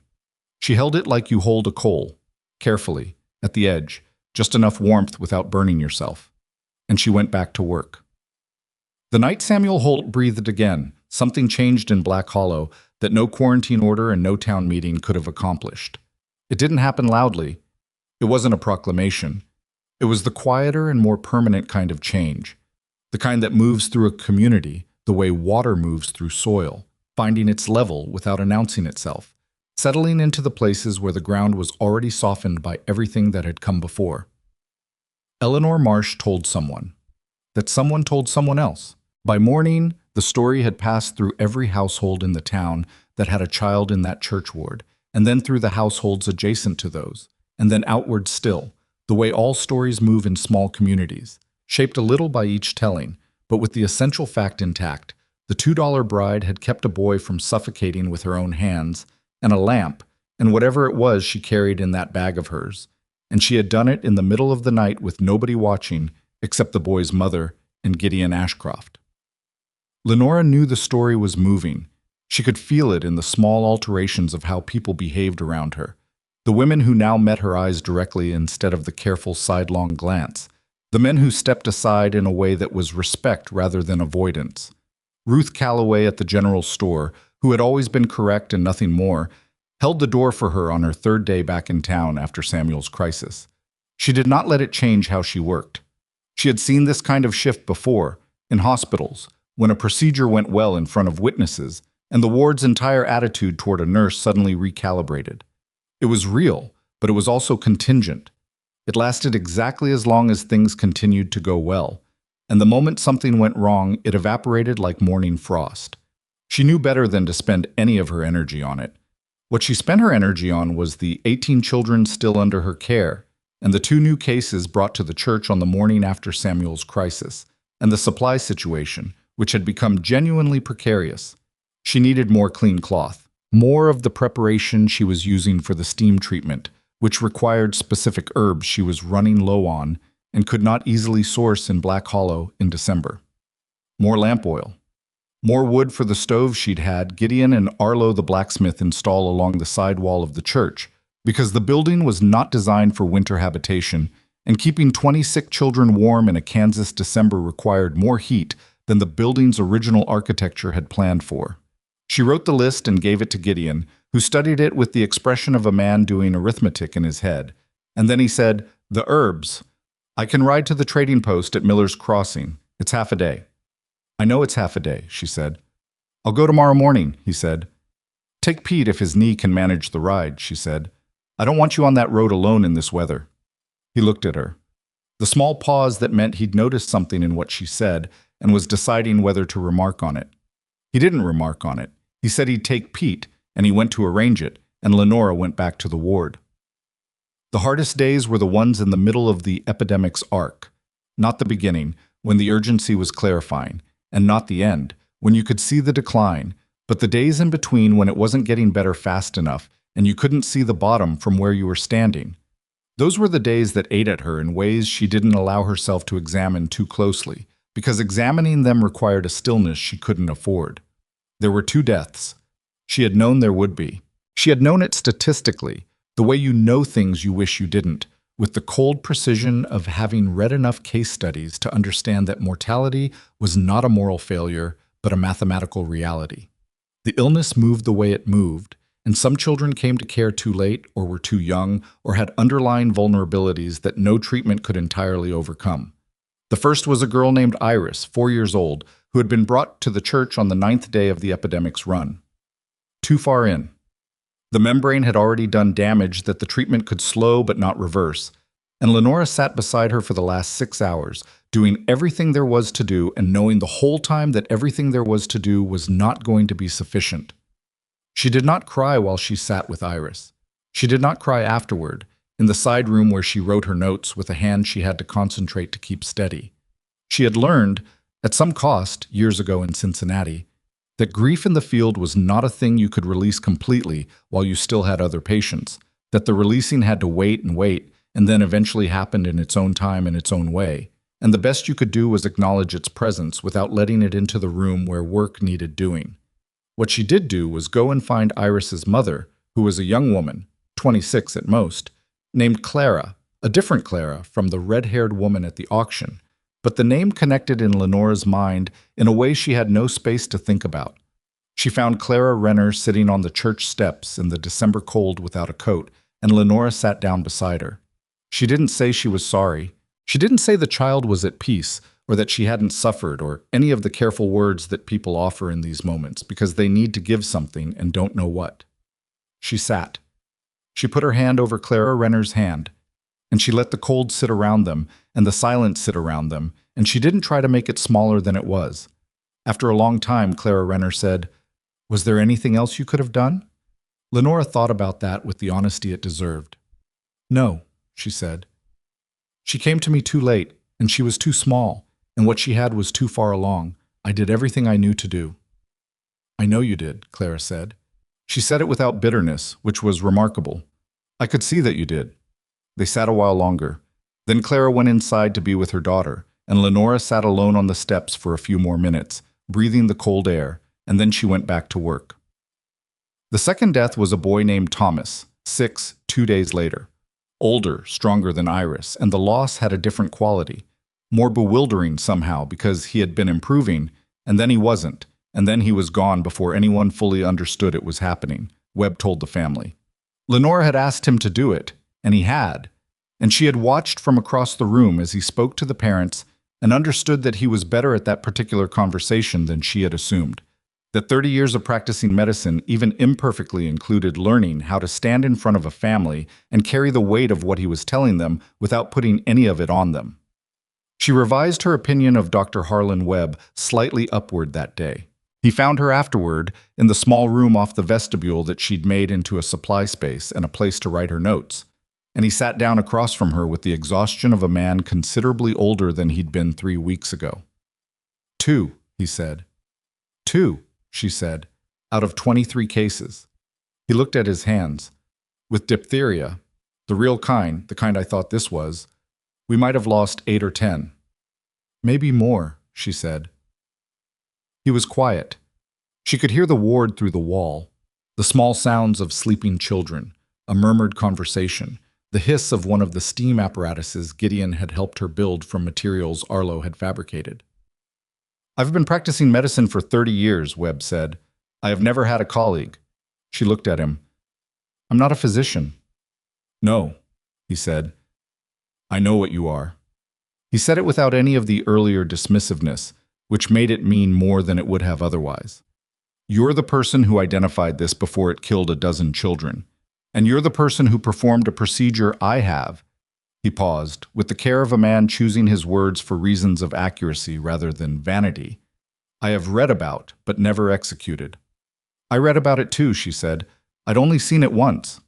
He looked at her. And yet, she said, that is not a small thing, Mrs. Ashcroft. She was quiet for a moment. It worked this time, she said. That matters more than how many times I'd done it before. It does, he said. And it also speaks to... He stopped, tried again. There are things you know that I don't know. Things that were written after my training, things that hospitals like Cincinnati were working with that haven't reached a frontier town in Kansas yet. He looked at his hands again, the gesture of a man who is about to say something that costs him. I should have listened to you sooner. She didn't say yes, you should have. She didn't say it doesn't matter. Both were true, and neither was the right thing. She said, you listened when it counted. We can build on that. He looked up. Build. This town is going to need medical care after this epidemic is over, she said. You can't do it alone indefinitely, and the frontier keeps moving, and the population keeps growing, and what happened here is going to happen somewhere else, and then somewhere else again. She held his gaze. I'd like to keep working. He was quiet for a long moment. The kind of quiet that was doing real interior work. I'll support that, he said. Publicly, she said. Not aggressively, just clearly. Publicly, he said. She nodded. Then we have an understanding. He left. She turned back to her notes, and she wrote down 2 names, Iris and Thomas, in the margin of her treatment log, separate from the clinical entries, because she had always done that. A record that was not medical. A record that was simply human. Gideon came back from Miller's Crossing on the afternoon of the second death with Pete and the supplies and 3 additional items she hadn't asked for. A better lamp, a thick wool blanket that she found in her supply space the next morning without any explanation, and news that the trading post operator had heard about the epidemic and was sending a message to the Territorial Health Office in Topeka. She wasn't sure whether to be relieved or apprehensive about that last one. Topeka will send someone to assess, Gideon said that evening. They were sitting in the wagon outside the church, which had become their pattern, the brief end-of-day accounting that was the closest they came to a normal household conversation. Topeka will send someone who knows less than I do and has considerably more authority, she said. Probably, he said. I'll manage it when it happens, she said. I know you will, he said. Then, how are you? She looked at him. The question was simple, the way his questions usually were, but she'd learned that simple from Gideon frequently meant precisely targeted. I lost 2 children this week, she said. I know. There are 21 still in there who I think are going to be fine, she said. I think the membrane cases are resolving. The fever pattern is breaking in the older children. The 2 youngest I'm still watching.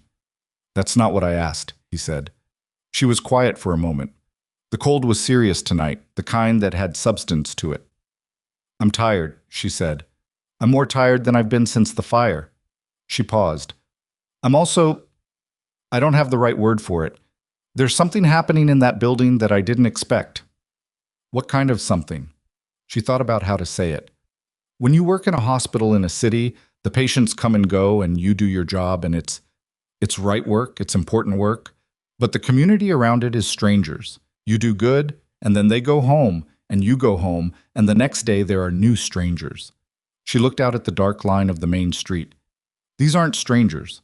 I've been in this town 6 weeks, and I already know which children sit next to each other in school, and which mothers have been awake the most nights, and which fathers are handling the fear by pacing, and which ones are handling it by freezing up completely. She stopped. And, he said quietly. And they know me, she said. Not who I am to look at, not the $2. They know that I know what I'm doing, and that's... She shook her head slightly. I had forgotten what that felt like. Gideon said nothing for a moment. The horse shifted its weight. The stars were very clear above the frozen street. For what it's worth, he said, I knew that the first week. She looked at him. You knew what? That you knew what you were doing, he said. The way you looked at the well, the way you looked at Hector's arm, the way you knew about the chimney. He said it without sentiment, in the same factual tone he used for everything, which made it land differently than it would have if he'd tried to make it into something bigger. I'm not surprised they see it. I'm surprised it took them this long. She turned away, back to the street. You're easier to convince than most people, she said. I don't think so, he said. I think most people are harder to convince than they should be. She sat with that for a moment. I want to sleep in a real bed, she said. Come home, he said. Webb can manage one night. 2 more days, she said. The Cali girl still needs 2 more days, he said. Not arguing, just repeating it, the way you mark a boundary that's been accepted. 2 more days, she said. He got down from the wagon to go check on the horses, and she went back inside to make her final evening round. The epidemic broke in the 3rd week of December, the way epidemic curves break. Not with a clean edge, but with a ragged trailing off. Fewer new cases and the existing cases stabilizing, and the overall weight in the room gradually, incrementally lifting. You couldn't name the exact day it turned. You could only look back from a week later and identify the turn in retrospect. Lenora knew it was ending when she slept for 6 consecutive hours and woke without the immediate rush of crisis that had been greeting every awakening for 3 weeks. She lay in the dim early light of the church vestibule on her pallet and listened, and what she heard was children breathing. Not laboring, not struggling, just the ordinary sound of sleeping lungs doing what lungs do. She lay there for 1 more minute, just that, and let the ordinariness of it settle over her. Then she got up. The children began going home over the following 5 days. Not all at once. She discharged them carefully, by condition, giving each family specific written instructions and the requirement that they check back in with either herself or Webb within the week. She was not going to lose anyone to a relapse because a family celebrated too early and a child went running in the cold before his airway was fully healed. Each discharge had its own quality. Some families left quickly, the way people leave places where bad things have happened, grateful but wanting distance, needing to put it behind them. Others lingered. Eleanor Marsh, whose son Ellis had been among the first sick, stood at the door of the church on the day she took him home and looked at Lenora with an expression that contained a great deal more than the 2 words she managed. Thank you, she said. Lenora looked at the boy, who was thin from 3 weeks of illness but upright and clear-eyed and already showing the restlessness of a child who has been indoors too long and has a great many unrealized opinions about it. Take him home, she said. Keep him warm for another week. No school until after Christmas. Ellis tugged his mother's hand. Can I come back and see her? He said. Not because he was sick, just because it was a child's uncomplicated and direct question. Eleanor looked at Lenora. Come by any time, Lenora said. I'll probably be in town most Thursdays. Ellis considered this with the gravity of a 7-year-old filing information. Okay, he said, and pulled his mother toward the door. The Samuel Holtz left with considerably more ceremony than Lenora would have preferred. Samuel's father, a quiet, dark-haired man named August, who had been one of the pacing-type fathers throughout the epidemic, had been waiting at the church door on the morning his son was well enough to go home, and he stood there while his wife helped Samuel into his coat, and then he crossed the room to where Lenora was standing. He put out his hand. She shook it. He held on for a moment, and the expression on his face was the kind that doesn't have a name because it's too specific. The expression of a man who understands completely that his son is alive and standing in a coat on a cold December morning because of the woman in front of him, and who has absolutely nothing adequate to say about that. August Holt, he said, which was his name, but also seemed to be the only thing he could get out. I know, she said. It's all right. He let go of her hand. He went to his son. He picked the boy up, which was probably undignified for a 9-year-old, but Samuel Holt did not appear to object, and he carried him out of the church into the December morning. Lenora watched them go. Behind her, Alma Breslin, who had become, in the course of 3 weeks, something between an unofficial nurse's aide and a determined fixture of the ward, said, "You going to stand there all day?"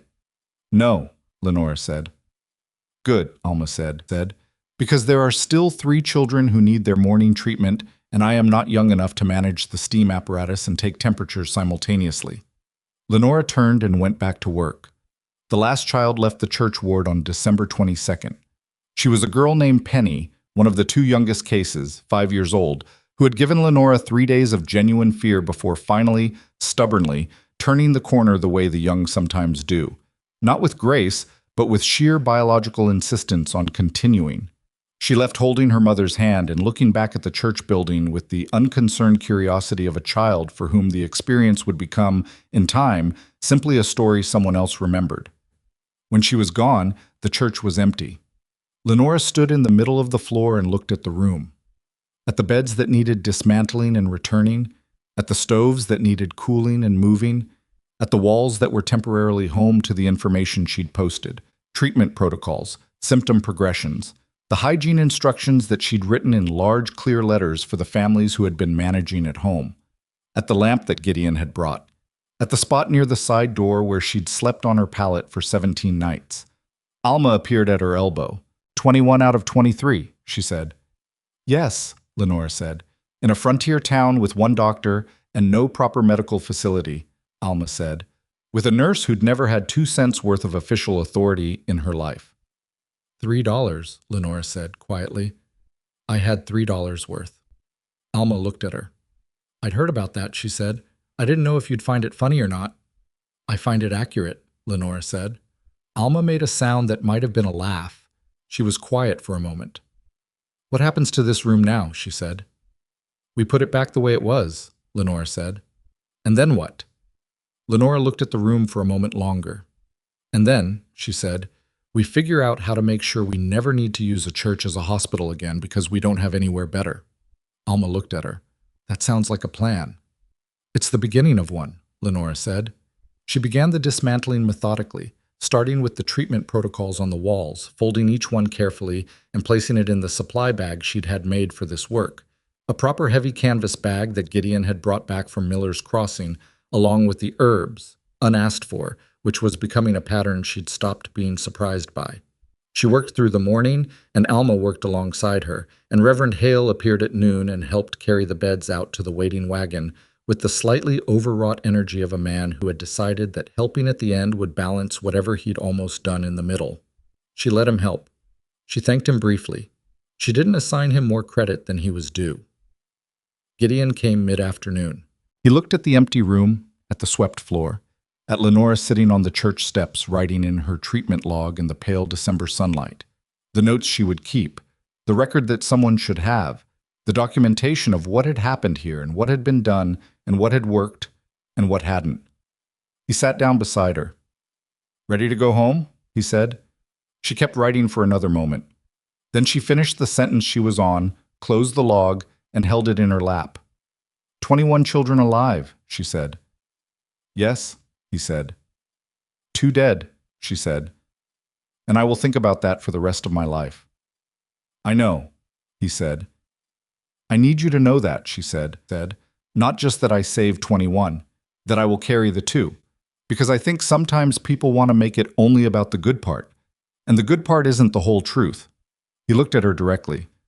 "I know that," he said. "I knew that about you from the first night in the kitchen." She looked at him. "What do you mean?" "When you told me about the fire," he said, "about the 2 children you didn't get out. You didn't frame it as something that happened to you. You said it like something you were still inside." He said it plainly, no melodrama, the way Gideon said everything. A person who carries the losses that way, that same person is the one who fought for the 21 the way you did. Those things aren't separate. She sat with that for a moment. The December light was thin and pale and very honest, the kind of light that doesn't soften anything. "You've gotten more talkative," she said. The corner of his mouth moved. "I had a quiet few weeks while you were in here," he said. Things accumulated. She looked at him, this man who had paid $3 for her in October and handed her a lamp in the dark of a medical crisis, and brought her a blanket she hadn't asked for, and sat outside in the cold every evening to give her somewhere to account for the day. "Gideon?" she said.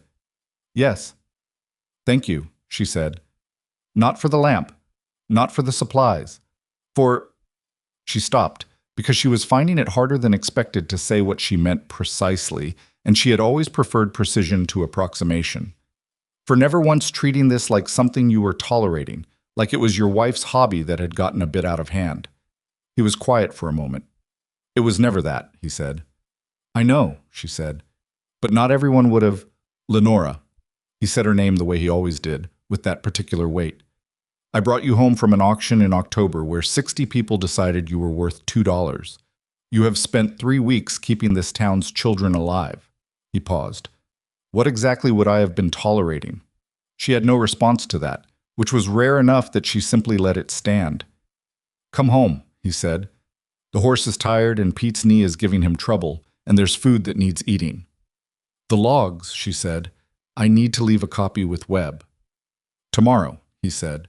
"You can bring it tomorrow."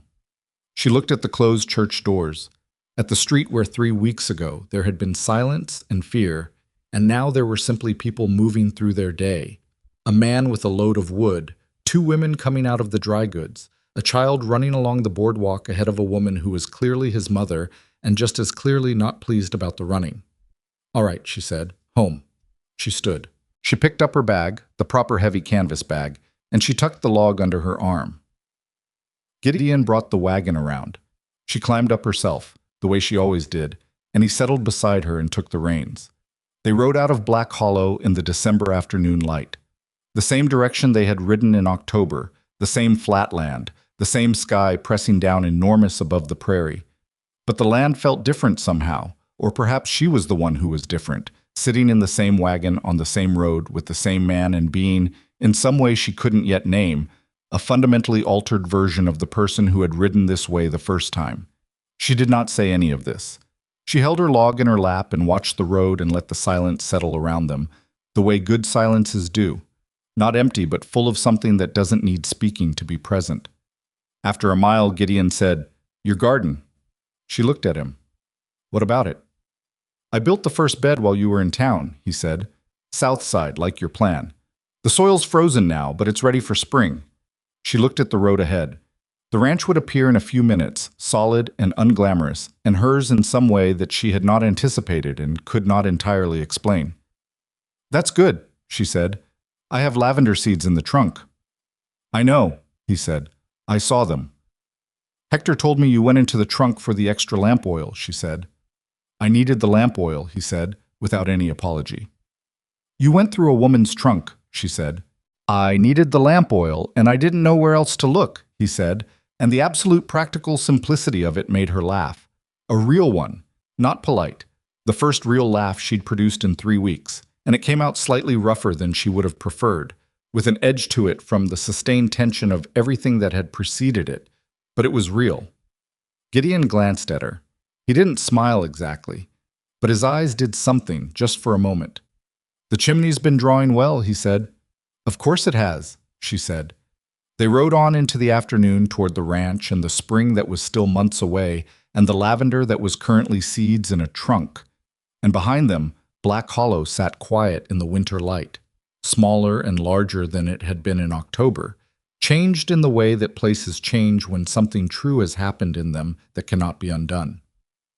Christmas came to the ranch quietly, the way most things came to the ranch, without announcement, without ceremony, without any particular pressure to be more than it was. Lenora slept for 11 hours on the night of December 23rd and woke feeling, for the first time in a month, like someone who inhabited her own body rather than someone operating it from a slight distance out of sheer necessity. She lay in the back room with the better window and looked at the pale winter light coming through the glass, and did nothing for a full 10 minutes, which was an extraordinary luxury, and one she intended to appreciate properly rather than immediately fill with the next task. Then she got up and made breakfast, and Gideon came in from checking the animals, and they ate together at the kitchen table in the particular comfortable quiet that had become the texture of their mornings. Not silence born of having nothing to say, but silence born of being with someone who doesn't require you to perform the act of being present. You could simply be present. Pete's knee had gotten bad enough that she spent part of the morning attending to it properly, which she should have done weeks ago and hadn't because there hadn't been weeks ago. There had only been the epidemic, stretching from one end of December to the other like a tunnel with a light at the end that you could only trust was there. She sat Pete down in the kitchen and examined the joint with the same attention she gave everything, and told him what she found with the same plainness. "You've been walking on this wrong for years," she said. "You compensate with your hip, and now your hip is starting to go as well." Pete, who was 53 and had the stoic face of a man who had decided that pain was simply part of the arrangement life had made with him, said, "I know. You need a brace," she said, "and different boots. And you need to stop pretending it isn't as bad as it is." "It's not that bad," he said. She looked at him. "It's bad," he said. "I can make you something that will help," she said. "It won't fix what years of compensating has done, but it will slow the progression if you actually use it." "I'll use it," he said. "I'll hold you to that," she said. He almost smiled. Pete was not a man who smiled easily, but he had a look that served the same function. A slight loosening around the eyes that meant something had landed. "You know," he said as she worked, "when Gideon brought you back from town in October, I thought—" "I know what you thought," she said. "I was wrong," he said. "Yes," she said. "You were." He accepted that without argument, which she respected. January arrived with the full weight of a Kansas winter, which is a different animal entirely from what eastern cities call cold. The wind had authority out here. It came from the northwest without anything in its way for a considerable distance, and it hit the ranch with the kind of directness that made you understand, at a level below thinking, exactly how small a structure is against an open landscape. The ranch held. She had made sure of it. The gaps that had let the cold in when she first arrived were sealed now. The wood boxes were full. The animals were tended with the same methodical attention that Gideon had always given them, and that she had simply extended in the natural way of two people sharing a space and its responsibilities, without having to negotiate every task from scratch. She went into Black Hollow on the first Thursday of January. She had been braced for it, the post-epidemic recalibration, the way a community behaves towards someone in the aftermath of something large. She had seen it before, in Cincinnati, the way gratitude curdled into embarrassment over time, because being grateful to someone meant acknowledging that you'd needed them, and needing someone who you'd previously dismissed was an uncomfortable fact to hold. What she found was not exactly what she'd expected. Ruth Calloway at the general store gave her coffee she hadn't ordered, set it on the counter without comment, and rang up her supplies with the particular efficiency of a woman who had decided to let her actions do the talking her words weren't ready for. Lenora accepted the coffee without making it into something larger than it was. That seemed right. At the doctor's office, Webb's small building on the north side of the main street, she found him in consultation with a young couple whose infant had a cough that Webb was correctly identifying as ordinary and not alarming. She waited. When they left, Webb gestured her to the chair across from his desk with the ease of a man who had reconfigured the arrangement in his head and was living with the new version. "I've written to Topeka," he said. "About the epidemic?" "About the epidemic," he said. "And about you.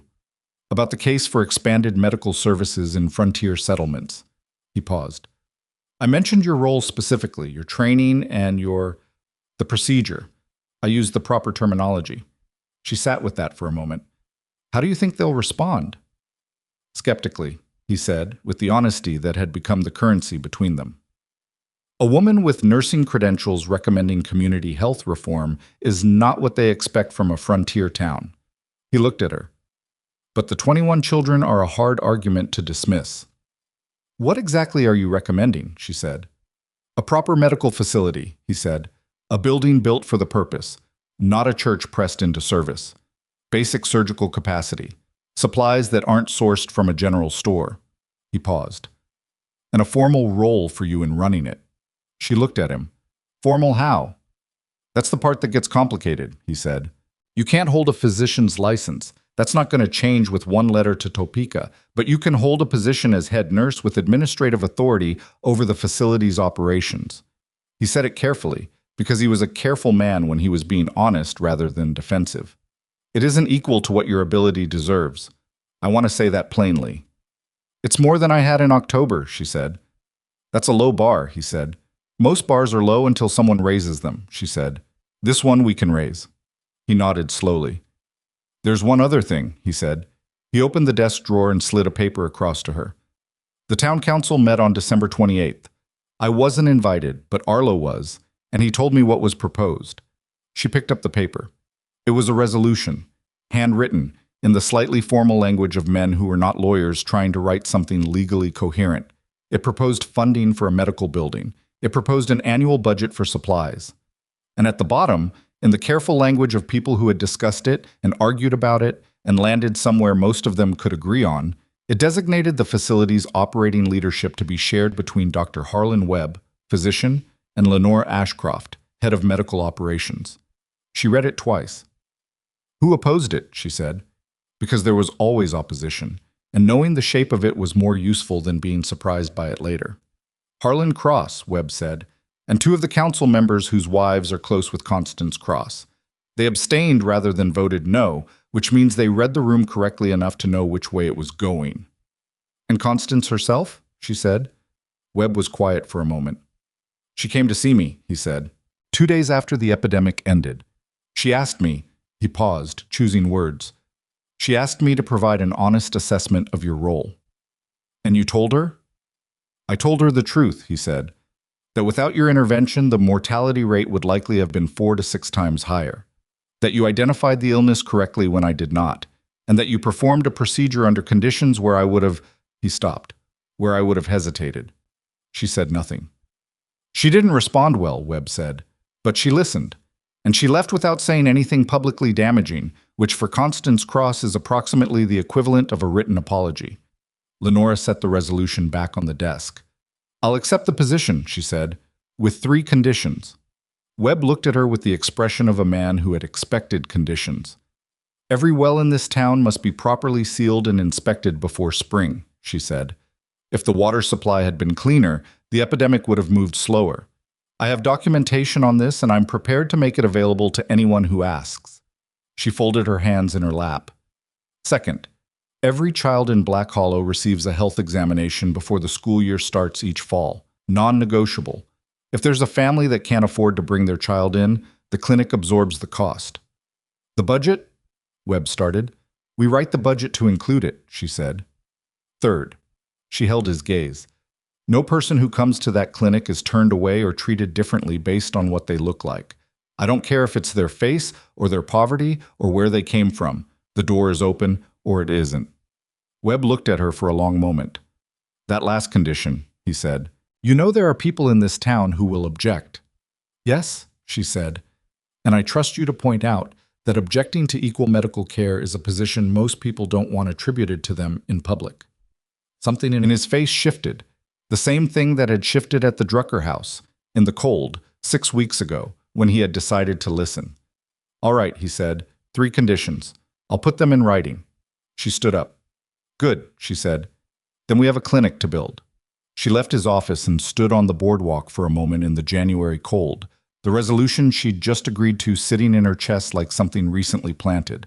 Not triumph, something more complicated and more durable than triumph. Constance Cross was across the street. Lenora saw her at the same moment Constance saw her. There was a pause, the held breath of a moment that could go several ways. Constance was with the young woman she'd had at the general store back in November, the one who had winced at the precision cruelty of Constance's comment, and who now, standing beside her, had the expression of someone watching a situation they're too wise to try to influence. Constance Cross crossed the street. Lenora waited. Not because she was afraid, and not because she was preparing anything. She had learned enough about people to know that prepared speeches were almost always worse than honest ones, and that Constance Cross was going to say what she was going to say, and no amount of advance planning would improve upon simply listening to it. Constance stopped 3 feet away. The December light was very clear and unkind to everyone equally. Mrs. Ashcroft, she said. Mrs. Cross, Lenora said. A pause. The young woman had stayed on the other side of the street, which was either tact or self-preservation. My youngest daughter, Constance said, then stopped. Started again. She was in school the week the epidemic began. She was exposed. Her voice had lost the careful social engineering that was its usual texture. What was underneath it was something rawer and more recognizable. The voice of a mother who had spent 3 weeks doing arithmetic she didn't want to do. She didn't get sick, but she could have. Lenora said nothing. She let it land. I said something at the auction, Constance said, about sending you back. You did, Lenora said. I want you to know that I... Constance stopped again. The word she was reaching for was clearly not one that came easily. I was wrong, she said. Plain. No qualifications around it. It sounded like it had cost her something real, which made it worth more than the elaborate versions would have. I know you were, Lenora said. She said it without cruelty and without forgiveness, because forgiveness wasn't hers to offer or withhold on behalf of the woman on that platform, who was her own person and had survived that moment and others like it for 31 years. But your daughter is well, and the children whose families have been decent to me are well too. So let's say the arithmetic works out to something we can both live with. Constance Cross looked at her face. Not the practiced half-second register of most people, but a full look, the kind you give to something you've been avoiding and have finally decided to simply see. The clinic, she said. I heard about the proposal. Yes, Lenora said. Harold, my husband. He'll be useful to you, Constance said. He controls the property on the east side of Main Street, and there's a building there that could be converted. He won't give it for nothing, but he'll give it for less than market if the right person asks him correctly. Lenora looked at her. Are you offering to ask him correctly? Constance held her gaze. I'm saying the opportunity exists if you want to take it. It was not a full turn. Constance Cross was not going to suddenly become a different woman. That kind of transformation was for stories that preferred comfort to truth. She was going to remain largely who she was, with her social certainties and her careful cruelties and her deep investment in her position in this town's hierarchy. But she was also standing on a cold street in January offering something practical, and practical was what Lenora had learned to work with. Tell Harold Cross that Lenora Ashcroft would like to look at the building, she said, next Thursday. I'll tell him, Constance said. They parted without warmth and without hostility, which was, all things considered, exactly right. Spring arrived without apology, the way spring arrives on the prairie, not gradually but suddenly, as though a switch had been thrown somewhere north of the territory and the entire landscape made a collective decision to move forward. The frozen ground softened. The flat land, which had been the color of old pewter since October, found its way back to something green and insistent. The lavender went in on a Tuesday in April. Gideon dug the bed along the south fence line, which he had prepared in December and which the winter had softened further into something receptive. Lenora planted the seeds herself, on her knees in the new-turned soil, pressing each one in at the correct depth with the specific attention she gave to things that needed to be done right rather than just done. Hector came by and watched for a minute from a respectful distance. Lavender, he said. Lavender, she confirmed. Practical, he said. And it smells good, she said. That's allowed to be part of it. He grinned, a full one, without the careful quality he'd had when she first arrived. Yes, ma'am, he said, and went back to work. The clinic opened on the 15th of May. Harold Cross's building on the east side of Main Street had turned out to be structurally sound and spatially adequate, and what Constance had said about the price proved accurate. Harold Cross was not a generous man, but he was a man who understood social mathematics, and the mathematics of being the banker whose building became Black Hollow's first medical facility were worth more to him in the long run than the full market rate would have been. He had taken what Lenora offered, shaken her hand with the slightly stiff formality of a man not entirely comfortable with the transaction, but committed to it, and that had been that. She and Webb had spent March and April converting it. Not elegantly. There was nothing elegant about the process, which involved considerable disagreement about room layout, 2 collapsed shelving units, an argument about the placement of the surgical area that lasted 3 days and ended in a compromise neither of them fully liked, but both could live with, and a pipe that turned out to be rotted through behind the east wall and required Arlo the blacksmith's help to replace. She and Webb were not friends, exactly. She wasn't sure they would ever be friends in the casual sense, but they had become something more functional and possibly more durable than friendship. Two people who had been tested together and had come through it with a working trust that was based on demonstrated evidence rather than goodwill. They disagreed often. They were both stubborn in their particular ways. But they disagreed productively, which was the thing that mattered, and when they landed on a decision, it stayed decided. Alma Breslin was the first patient in the clinic's official record.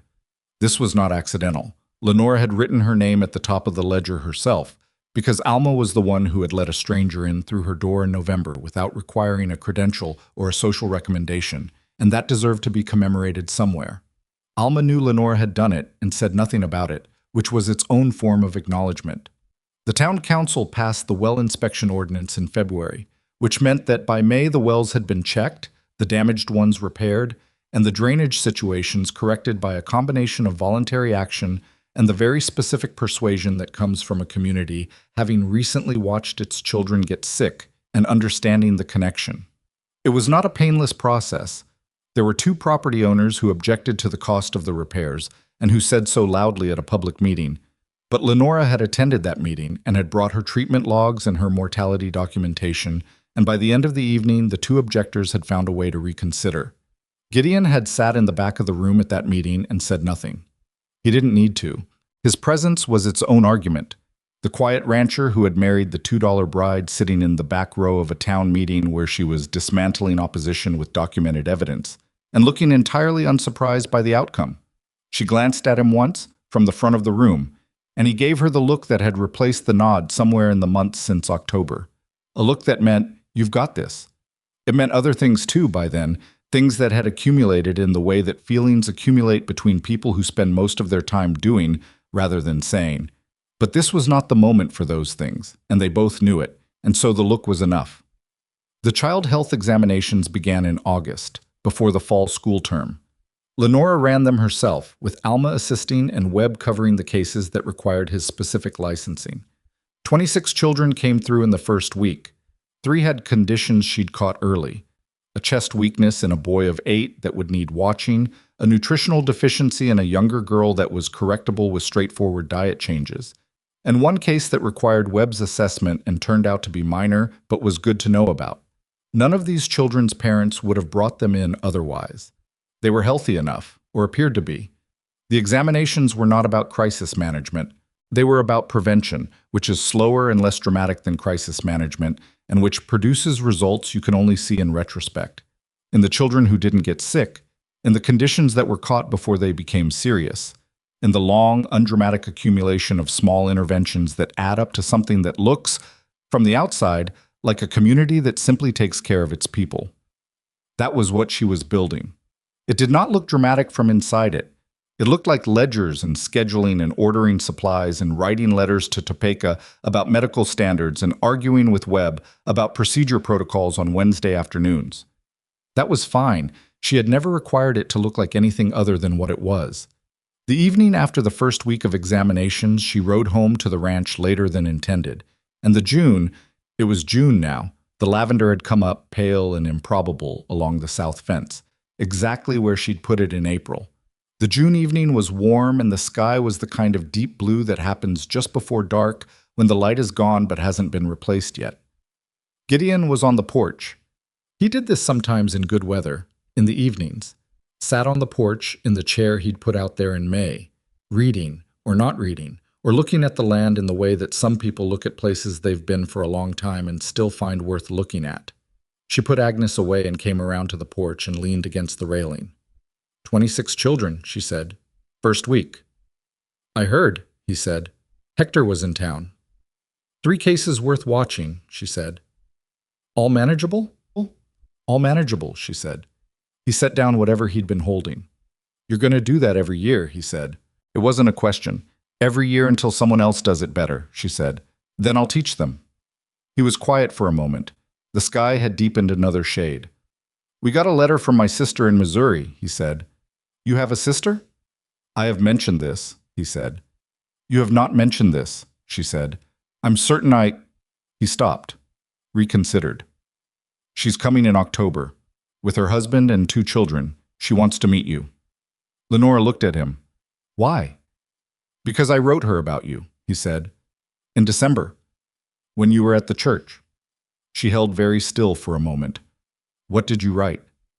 He was quiet in the way that meant he was selecting words with care.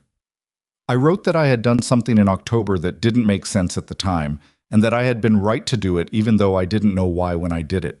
He paused. And I wrote that the woman I married was the most capable person I had ever met in my life, and that Black Hollow was going to figure that out the hard way, and that I intended to be there when they did. She looked at him for a long moment. That's a lot to put in a letter, she said. She's my sister, he said. She asks direct questions. I gave her direct answers. She turned back to the darkening land. The lavender along the fence was invisible now in the low light, but she knew it was there. She could smell it, faintly, on the warm evening air. Gideon, she said. Yes. In October, she said, on the auction platform. You said you didn't know what you were doing. I said that, he said. Do you know now? She said. He was quiet for a moment, not the calculating quiet, not the considering quiet, but a simple, unhurried quiet. Yes, he said. I think so. She turned and looked at him. He looked back, the same way he'd looked up at her on that platform in October. Directly, without the sideways quality that most people brought to looking at her, without the managed neutrality that even well-meaning people performed. Just looking. So do I, she said. She went inside. She heard him follow a moment later, the screen door closing behind him with the particular sound of a thing well made that has found its proper use. The years that followed were not simple. Nothing on the frontier was simple, and anyone who told you otherwise was either lying or had only seen it from a comfortable distance. There were hard winters and a drought in the early 80s that tested every farm and ranch in the county. There were patients she lost that she should not have lost, and decisions she made under pressure that she would revise with hindsight, and mornings when the clinic opened and the problem waiting inside it was too large or too late, or too tangled with poverty and geography, and the particular cruelties that the frontier imposed on its people regardless of their character. There were also Ellis Marsh coming in at age 9 with a broken arm from a fall off a fence, demanding, because he was that kind of child, to watch her set it. She let him watch.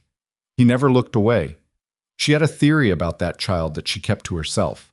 There was Samuel Holt growing up straight and healthy and coming into the clinic at 16 to ask her, with the earnest directness of a boy who had decided what he wanted, how a person went about getting medical training. She wrote 3 letters on his behalf to institutions in Kansas City. He got in on the second try. There was Alma Breslin, who lived to 81 and who told anyone who would listen in her final years that the best thing that ever happened to Black Hollow was the day a man with more decency than common sense paid $3 for a woman at a frontier auction. There was Dr. Harlan Webb retiring in 1886 and writing a letter, which he gave to Lenora rather than mailing, that said in its final paragraph that in 30 years of medicine he had made many decisions he was proud of, and that the decision to listen to her in December of 1879 was among the small number he was proud of without reservation. She kept the letter. She kept very few things. There was Gideon, who was as he had always been, steady, plain-spoken, occasionally wrong, never dishonest, quietly extraordinary in the way of people who don't perform their quality, but simply live it daily until it becomes the whole shape of them. They did not have children of their own. That was a grief that had its own particular form and weight, and that she did not try to make smaller or larger than it was. They carried it the way they carried other true things, without drama, without denial, with the simple acknowledgement that some losses don't resolve, they just become part of the architecture of a life. He died in the summer of 1901, of a heart that had been working harder than it should for a year before anyone, including Lenora, fully understood the extent of it. That was the hardest thing. That the person who had never let her miss anything had been the thing she missed. She went on, because that was what she did. She had been doing it since Cincinnati, since the fire, since a frozen October morning in Kansas when she had stood on a platform and refused to let humiliation be the last word. She ran the clinic until 1908, when her own body began to make clear arguments for slowing down that she was no longer willing to dismiss. She trained 2 nurses in that final period, both of them younger, both of them good. She was not gracious about stepping back if she was honest. She found it difficult in the specific way that people who have spent their lives being useful find the cessation of usefulness. She managed. She died in the spring of 1912 in the back room of the ranch house with the better window. The lavender along the south fence had been replanted 3 times by then and was, at that particular spring, extraordinarily abundant. The town gathered, not because they were supposed to, not out of the obligatory social machinery that assembles for funerals and then disperses and forgets. They came because Black Hollow in 1912 was full of people who were alive, partly because of the woman who had come to them in October of 1879, on a wagon with a man who'd paid $3 to stop something cruel from happening, and who had stayed and who had worked and who had built something out of what the town had first refused her. Ellis Marsh was there. He was 40 now, a schoolteacher, which surprised everyone who had known him as a child except Lenora, who had seen it coming since he watched her set his arm at 9 years old. He stood at the back of the gathering with his wife and 2 daughters, and when it was over he took his older daughter's hand and told her, on the walk home, about a day in December when he had been 7 years old and very sick, and about the woman who had kept him breathing until the sickness passed. His daughter was 11. She asked careful questions. She had her father's eyes, and Ellis thought, watching her, something of that particular quality of attention he remembered from a woman he had never properly thanked. Maybe that was how it worked. Not in statues or declarations or the formal records of an institution, though those existed, but in the carried forward thing, the attention, the precision, the refusal to look away from what needed doing, passing from one person to the next like a lamp handed between people in the dark. And somewhere in the long, flat Kansas landscape, in the spring of a year that was further than anyone in 1879 could have imagined, the lavender was blooming along the south fence of the Ashcroft Ranch. No one had planted it that year. It had simply come back the way it does, perennial, persistent, smelling of something useful and something fine, both at once, because that was always the point. Worth is not assigned at auction. It is not determined by the crowd's first look, or their second, or their fifth. It is not found in the price someone is willing to pay, or the name someone is willing to give, or the space someone is willing to clear for you in their world. It is found in the same place it has always been found, in what you do with what you have, in the unglamorous daily decision to keep going, in the particular courage of a person who has been told no by enough people that yes has stopped being about permission and has become simply about the work itself. Lenora Whitfield Ashcroft knew that. She knew it in the way that people know the truest things.